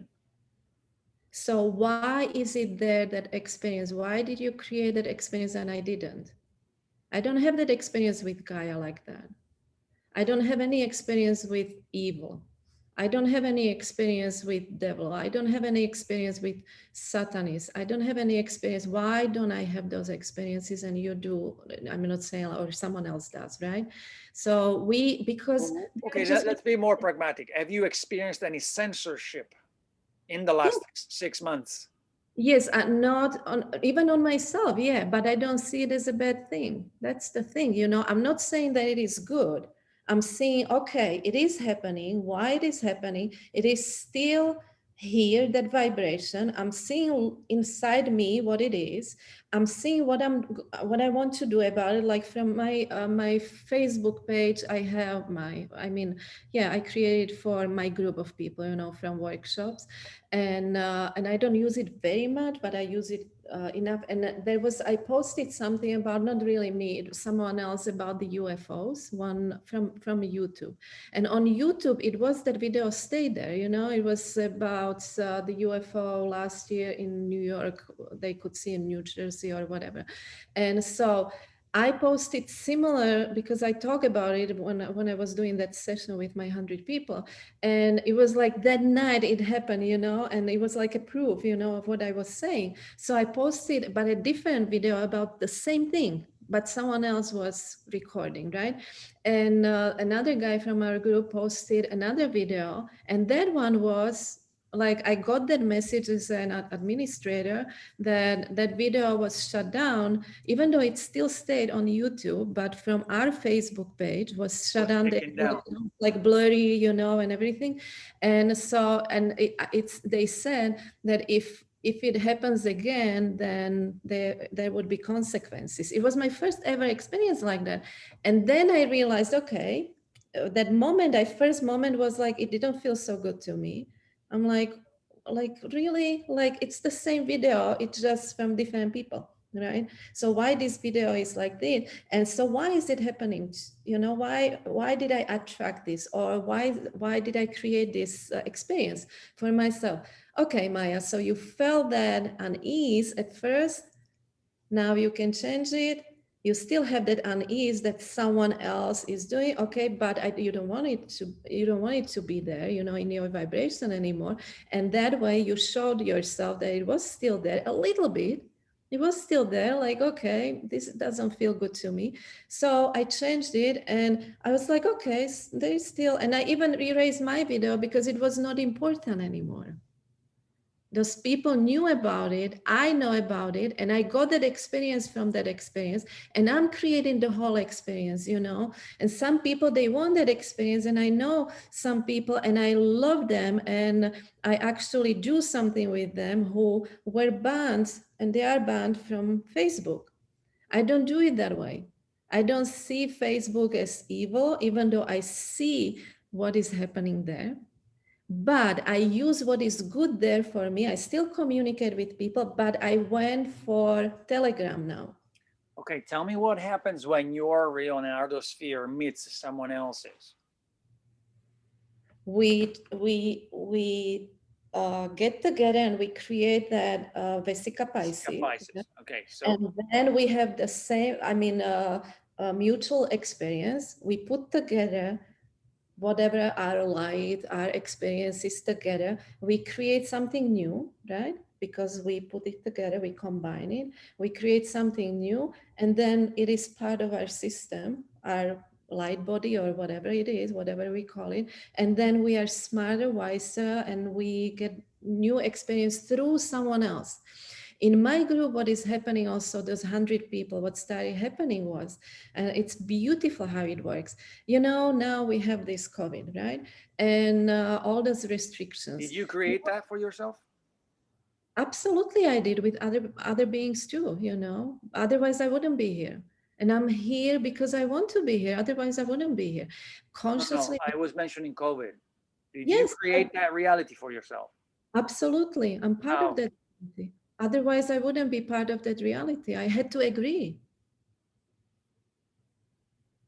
I created it either myself, or you can see this through someone else. And I was going to tell you another, through someone else. What is happening now?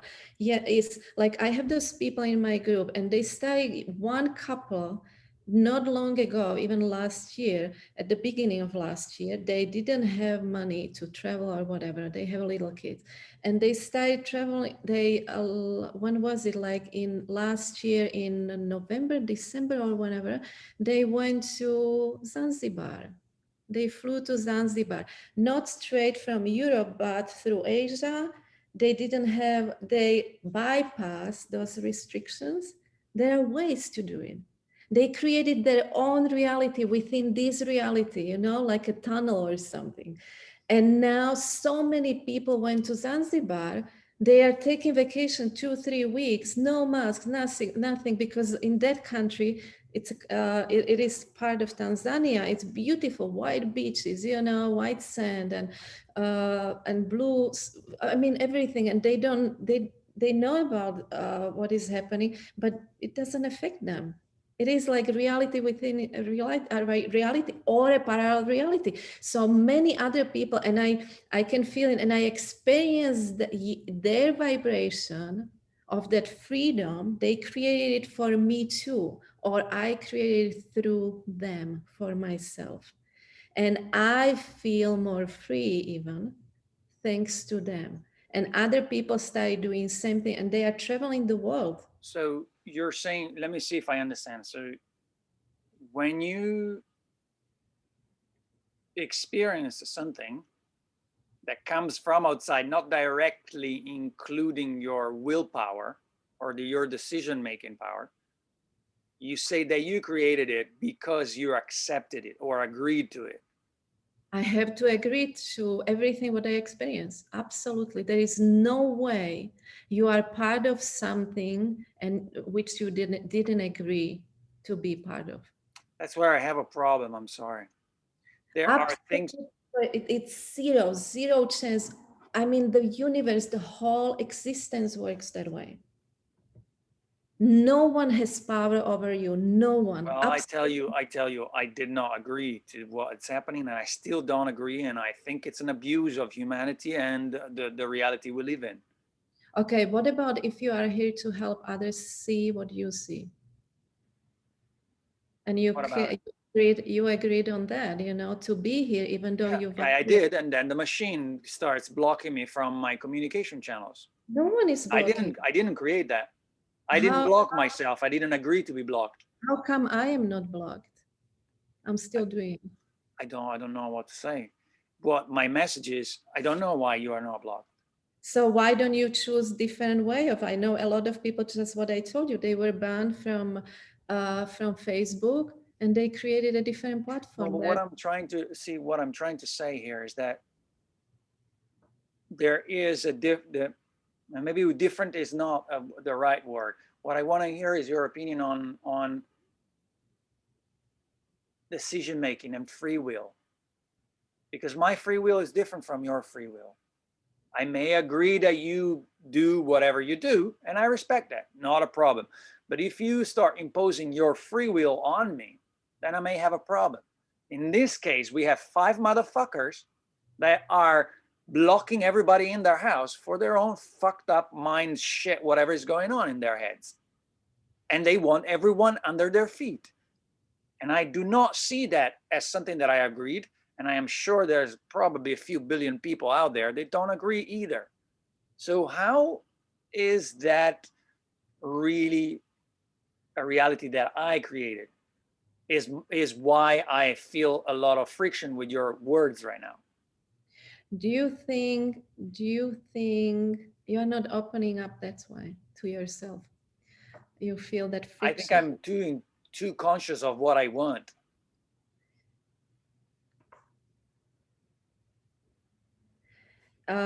You see the world you want to see until you see it wider Oh from a no, different. I have no doubts that I have a freedom to travel where I want.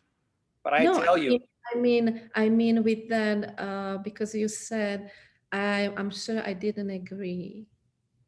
I don't agree now, and I don't agree before.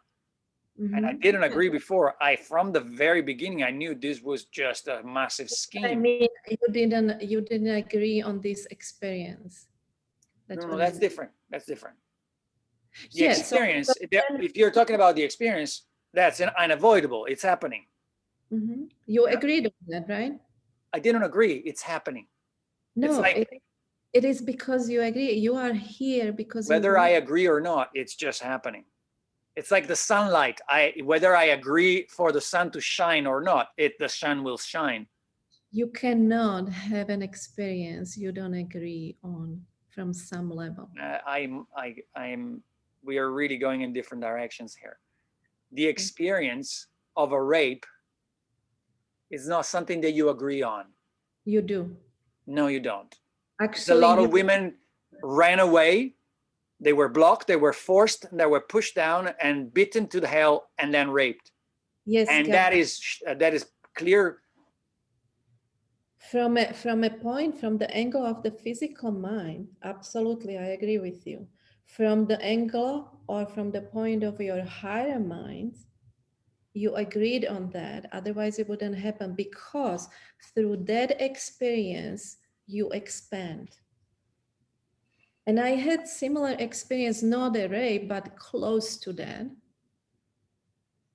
And I know I chose that. I chose that. We always choose every experience we have.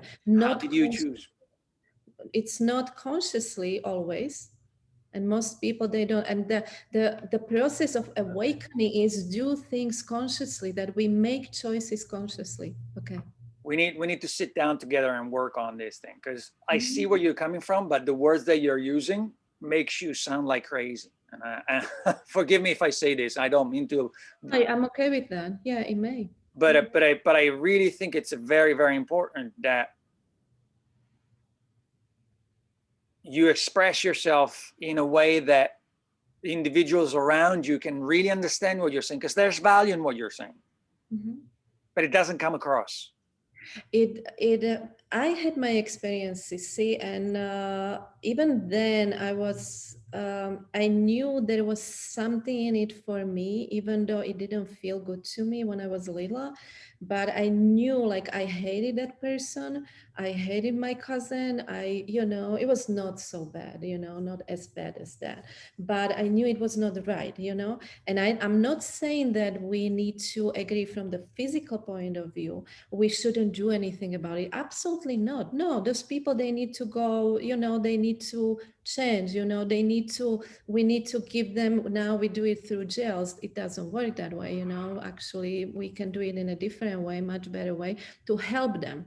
They have to make themselves, those perpetrators, they have to make themselves unhappy to create that experience with us. So I had similar. I'm gonna tell you this experience.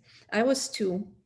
I was in a daycare, and there was that guy, and I didn't know why. I used to have pneumonia at that time. I was in a hospital several times, or I would just get blue when I was a baby and I couldn't breathe. And then when I started after that first Drunvalo's workshop, I started seeing these images. See, now I knew it would come. And I started meditation, seeing these images from my past life, right? From my childhood. So I saw that guy who came, he was a young guy, and I was in a crib, and he was using, and I started, how it started was, I started having it was my left arm, like pain in my left arm. And it was getting so bad for a few months, or several weeks at least, so bad I couldn't sleep at night. But I knew I could heal it by myself, but I was not supposed to. I was supposed to see what was behind it. It was like happening, it just started happening out of nowhere, right? So so I waited, right? And then one night in my meditation, I started seeing that a young guy, and there was a young girl also. She was watching doors, and I was in a crib, and he was using his left hand to touch me everywhere, and he was using his right hand to help to feel good about himself, right? And yeah, and because I already, at the time, I already understood that I create everything with other people, every situation.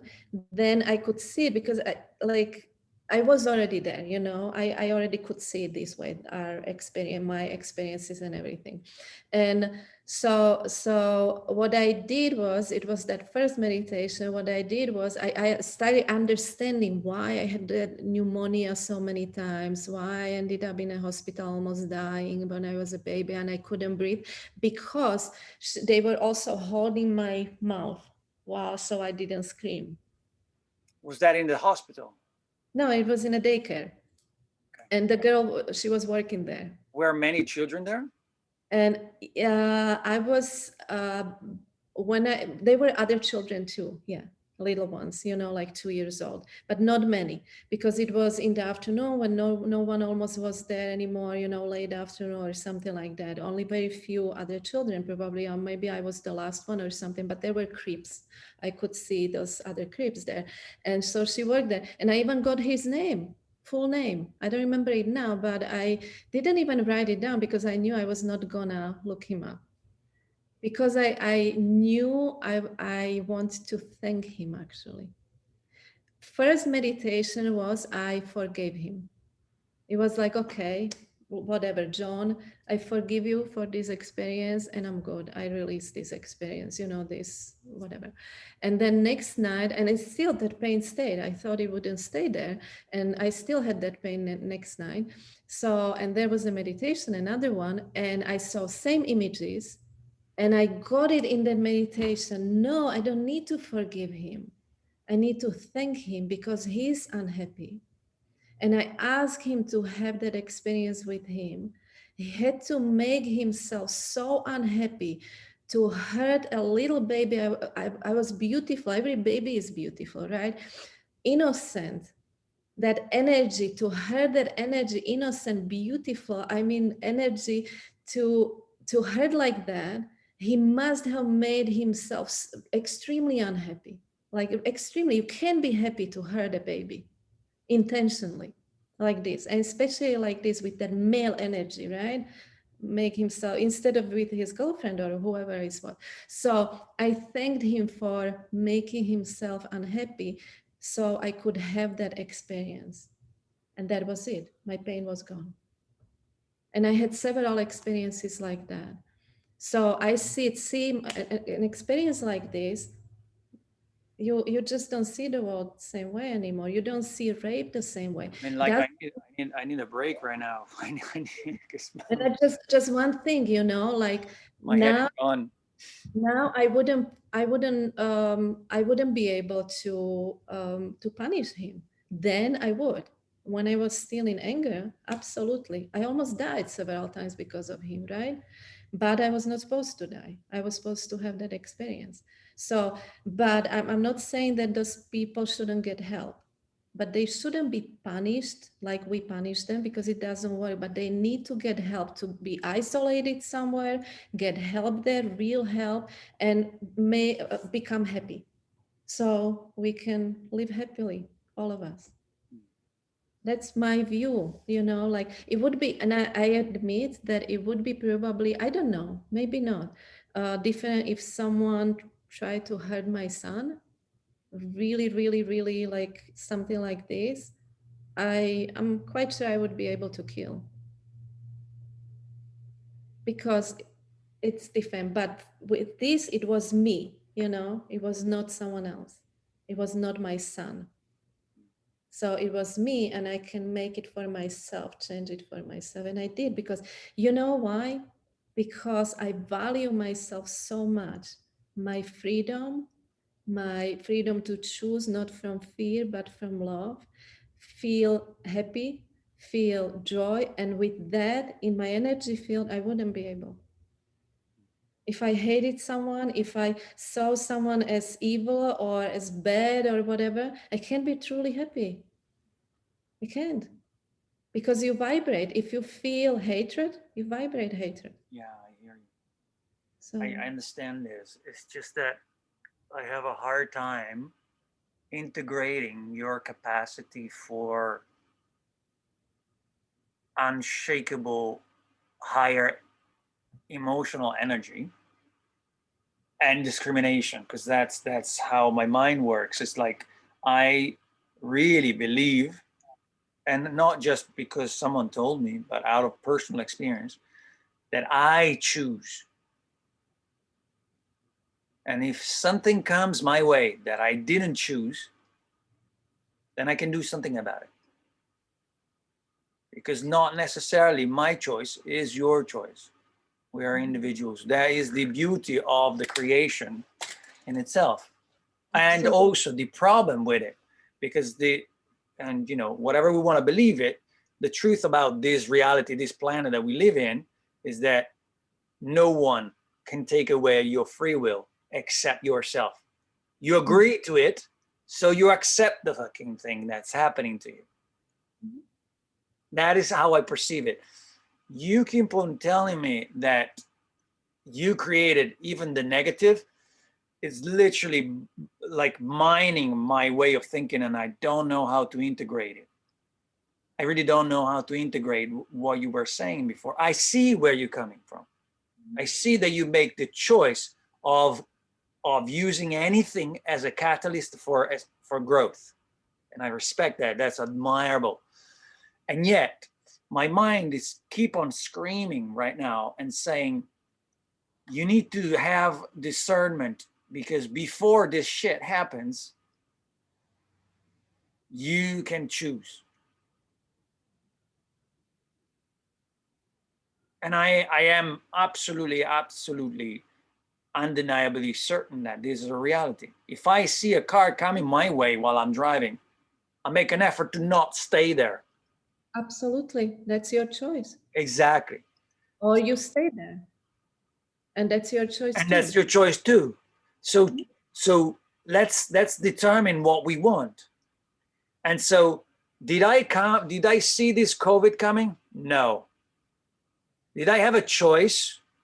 Yes, right. I have a choice right now.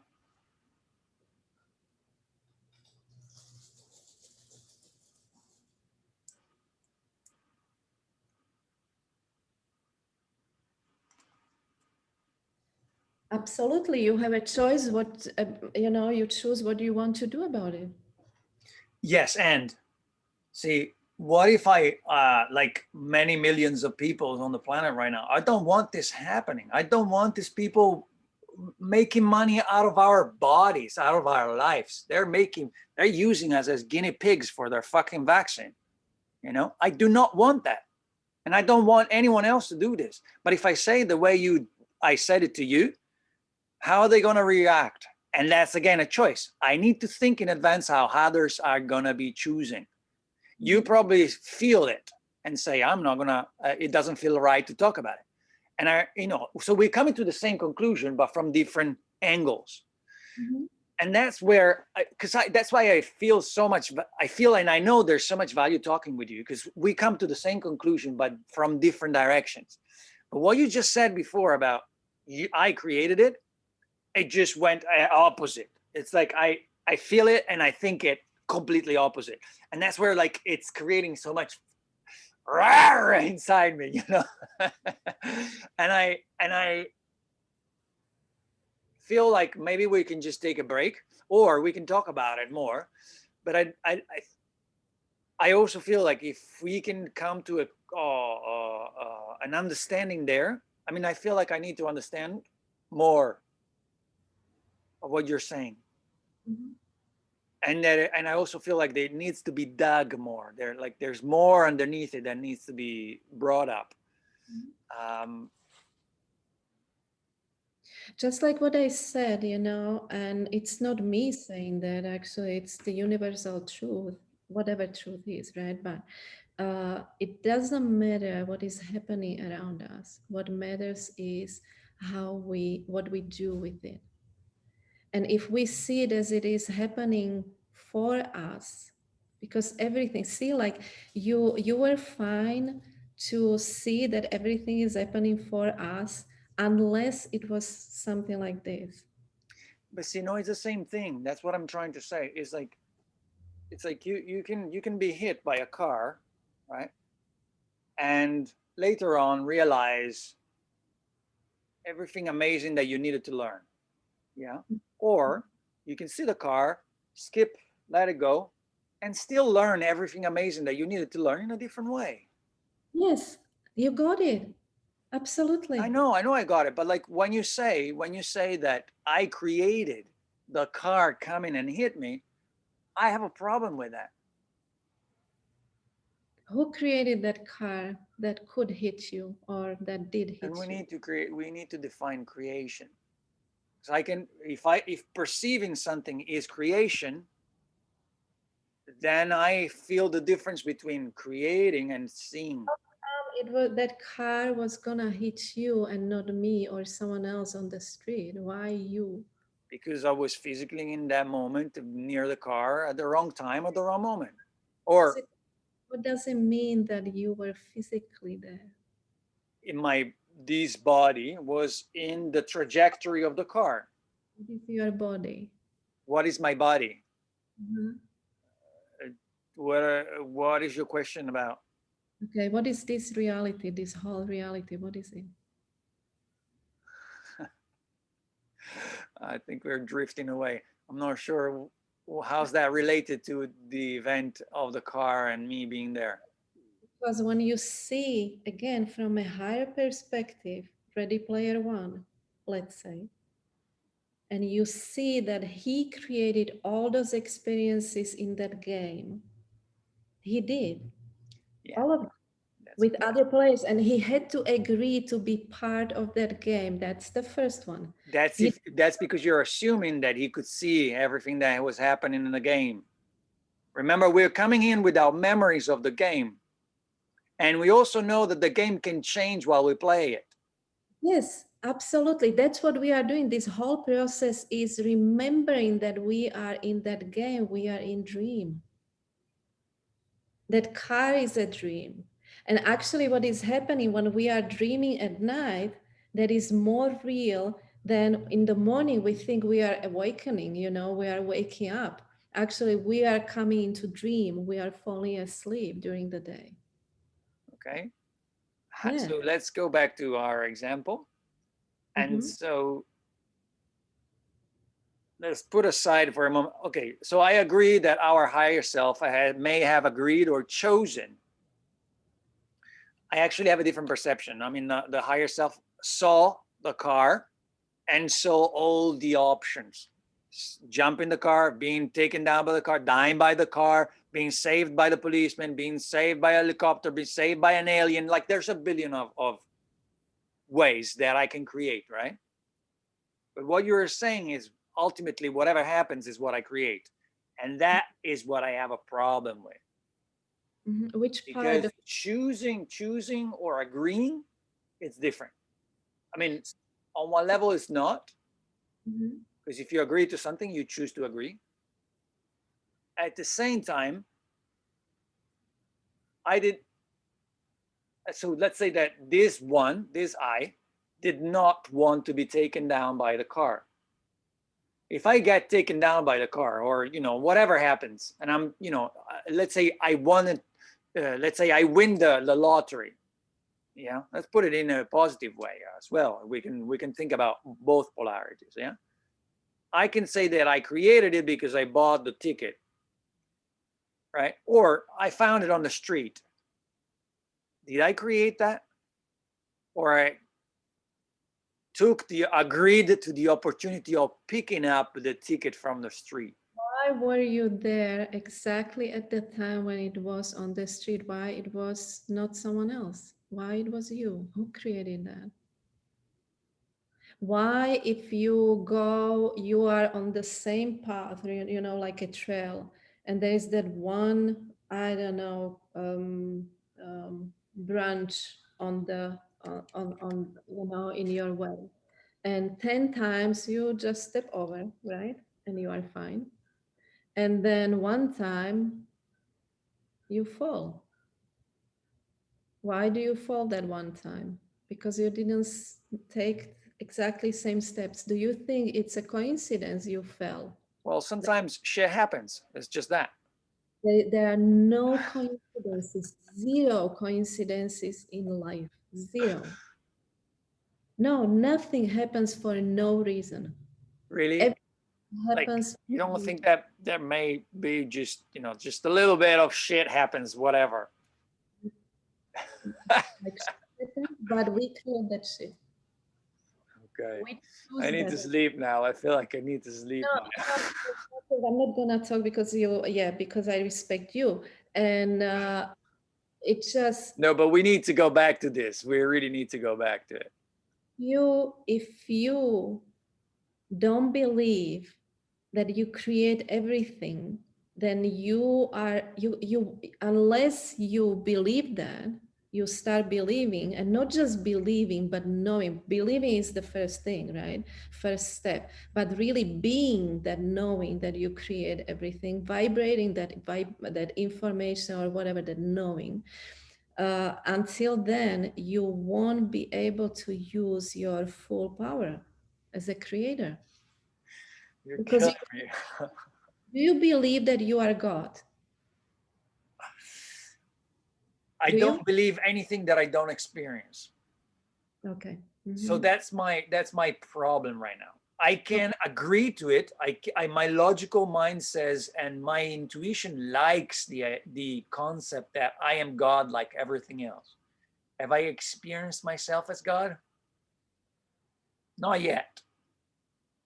How do you know what is the experience of being a God? I excellent question. So I identify the unity consciousness experience as being one with God.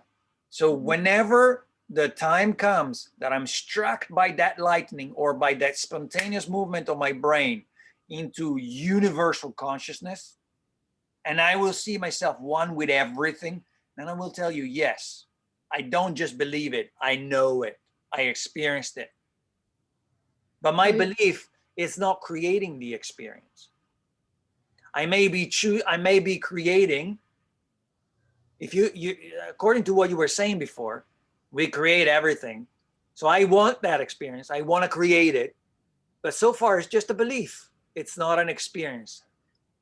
you do it no matter what. It doesn't matter what belief you have, because you create that belief also. No one else created for you. Why do you think we are talking? Why do you think I responded to your email? Who created it? Oh, yeah, of course, I wrote an email asking for you to talk. Mhm. So who the heck did I call for the guy that took me down with the car? I mean, like, you see the dichotomy there. I know you see the dichotomy, but like, you're not matching my. I'm putting it on to you now. I'm creating that it's your fault that I am not understanding. Now, what you are doing is you are open to it and you want to get a reason to believe it. Well, I'm not even just that. I'm just trying to use words so that I can understand. And my mind is so fatigued right now. Because you can perceive it with your mind. Well, you do though. You do perceive it when Yeah, I mean, you can't feel that you created it. you something like this, just like Merkaba. You cannot. You know how I when I started feeling Merkaba and understanding Merkaba, when I did I tell you all those bubbles? I was in meditation. It was after I don't know how many workshops I at least like it was after the teachers workshop. I was about to go to teach, and I was still like, I don't have any experience with Merkaba, just like what it means that Merkaba, and how do I explain if they have questions or whatever. And in one meditation, and I didn't worry about it. It was just like, okay, we'll see how it goes. And I even want to have someone. I was thinking, not really wanted, but I was thinking about like having a guy who would talk about Merkaba, about sacred geometry in my workshop instead of me, because I knew I was not going to do it. Because I didn't feel sacred geometry yet. I knew about it. I could talk about it, but I couldn't feel it. Mm. And I don't talk about something if I don't feel it, because then you can feel it if I just talk about it. So then that change won't happen. That shift won't happen because it's just words, nothing empty words, just information. You have to feel it to become that information. So that Merkaba, and I was meditating, and I was seeing, first thing was I was seeing those bubbles, uh, bubbles, and there were those people from workshops, my friends from workshops, and every bubble, I didn't tell you about it. Okay, in every bubble there was that guy, and he was just doing something on his computer. There was another one, he was looking around, another one was asleep and whatever, and they moved together, like kind of like attracted to each other. They created that Vesica Pisces. They exchanged some information. They created something new. That's why I could talk to you about it, before. And they exchanged something about, something, to each other. And then they went their own ways. And then something else. And sometimes three people joined, and then again, and then I saw another. So I got it like, wow, this is how it works. This is Merkabas, it looks different slightly, it doesn't have that shape, but it is bubble. Actually it is bubble, Yeah, yeah, like, it is. Yeah. yeah. And then another image came to me, started coming when I was pregnant with my son, and he was in my belly, and we were just one Merkaba. We were just one bubble, right? I saw it as a bubble, and just one bubble. And when he was born, I could see that whole process, right? He was being born, and then that little, it was like that vesica started, started create, like manifesting or whatever. And I could see it, and as he was getting older, and I could see the future, like he's getting older and older, and he's more himself and less dependent on me. Then his bubble got bigger and bigger and bigger, and that vesicle got smaller and smaller and smaller. It Huh. was so that's how I experience Merkaba. That is my experience with Merkaba, and that's why I can talk about it now. And that's why it is so powerful. And I know absolutely, I don't know if I told you, but absolutely I have no doubts that everybody who comes to my workshop is gonna have his Merkaba or her Merkaba activated. No doubts. And everything what they need, they get absolutely everything.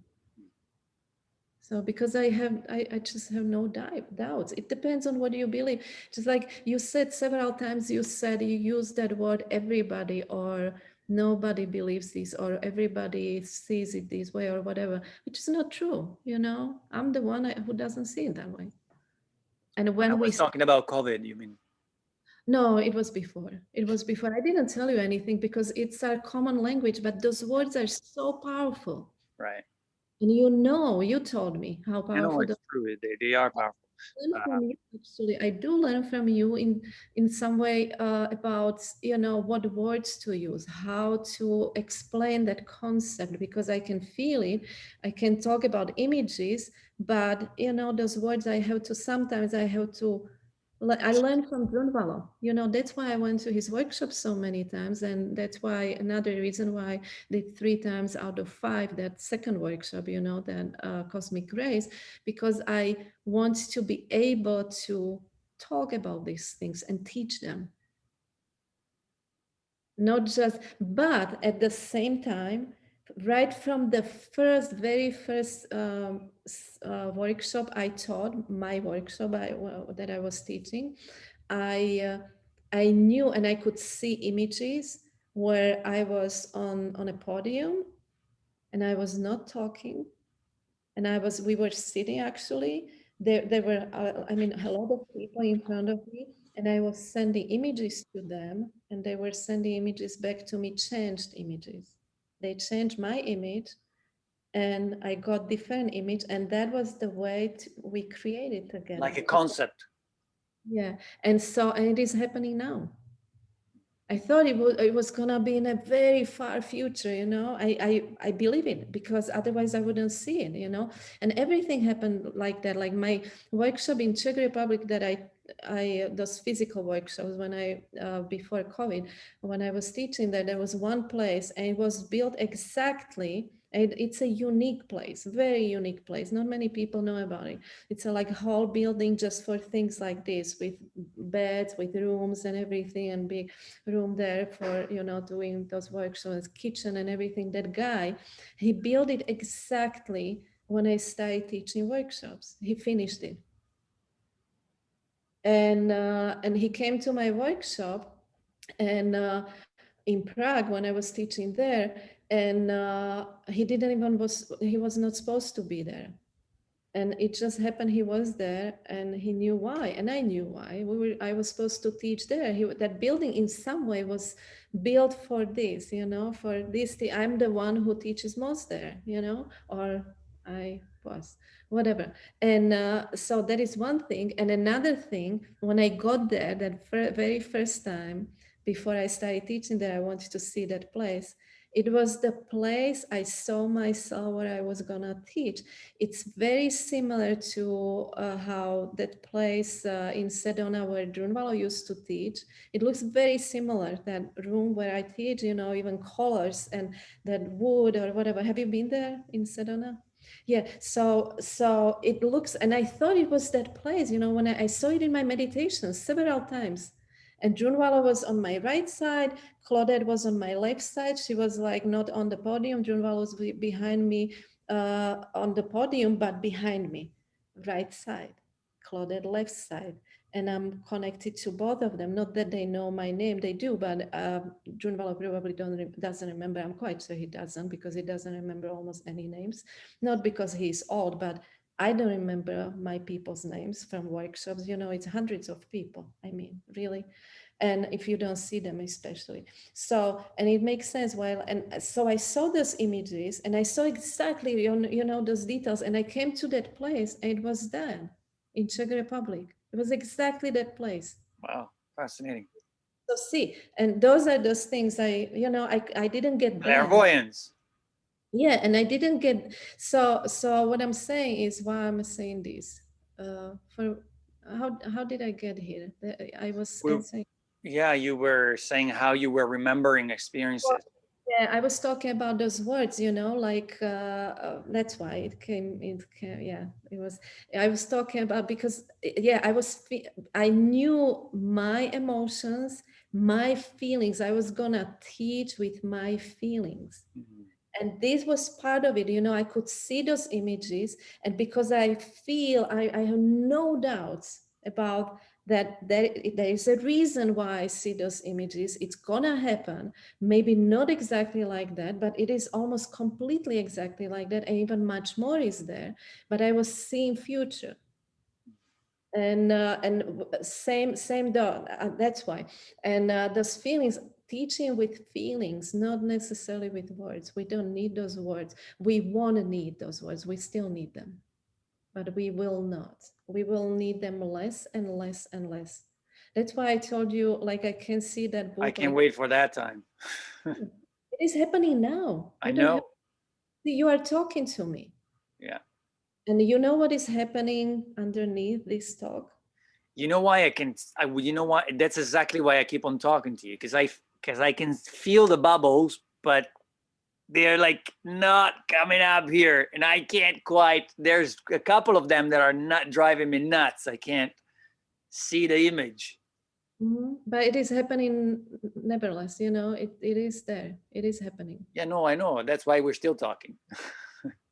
Otherwise, you would be like, no, no, you are nonsense. You know? Exactly. See, you just got my message. You just got my bubble, but you And just also, translated my bubble. I was thinking, hey, if I don't want to engage, I would just like, okay, you're crazy. this is a good combination, actually. I don't see it just one way, you know, because you are so very much in your mind, analytical, and I'm not criticizing at all. Yeah, no, Don't, it's a fact. It's just a fact. yeah. And actually, it's the opposite. I admire that, actually, because I'm not like that. And everything what I'm not, I admire, you know, in some Same way. here. That's why we're talking.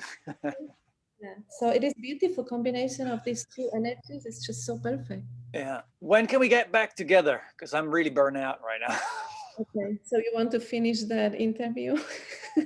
Yeah, and start maybe with the book. I mean, like the interview in itself is fine. I can just chop it down, but I really think we should get together again. So you are we are done with that interview. We don't need anything else. We could, but I'm really. I don't mean like today. I don't mean like today. It's Yeah, not yeah. Well, we can continue with the third questions. You know, the third section of the questions in the next thing. I'm going.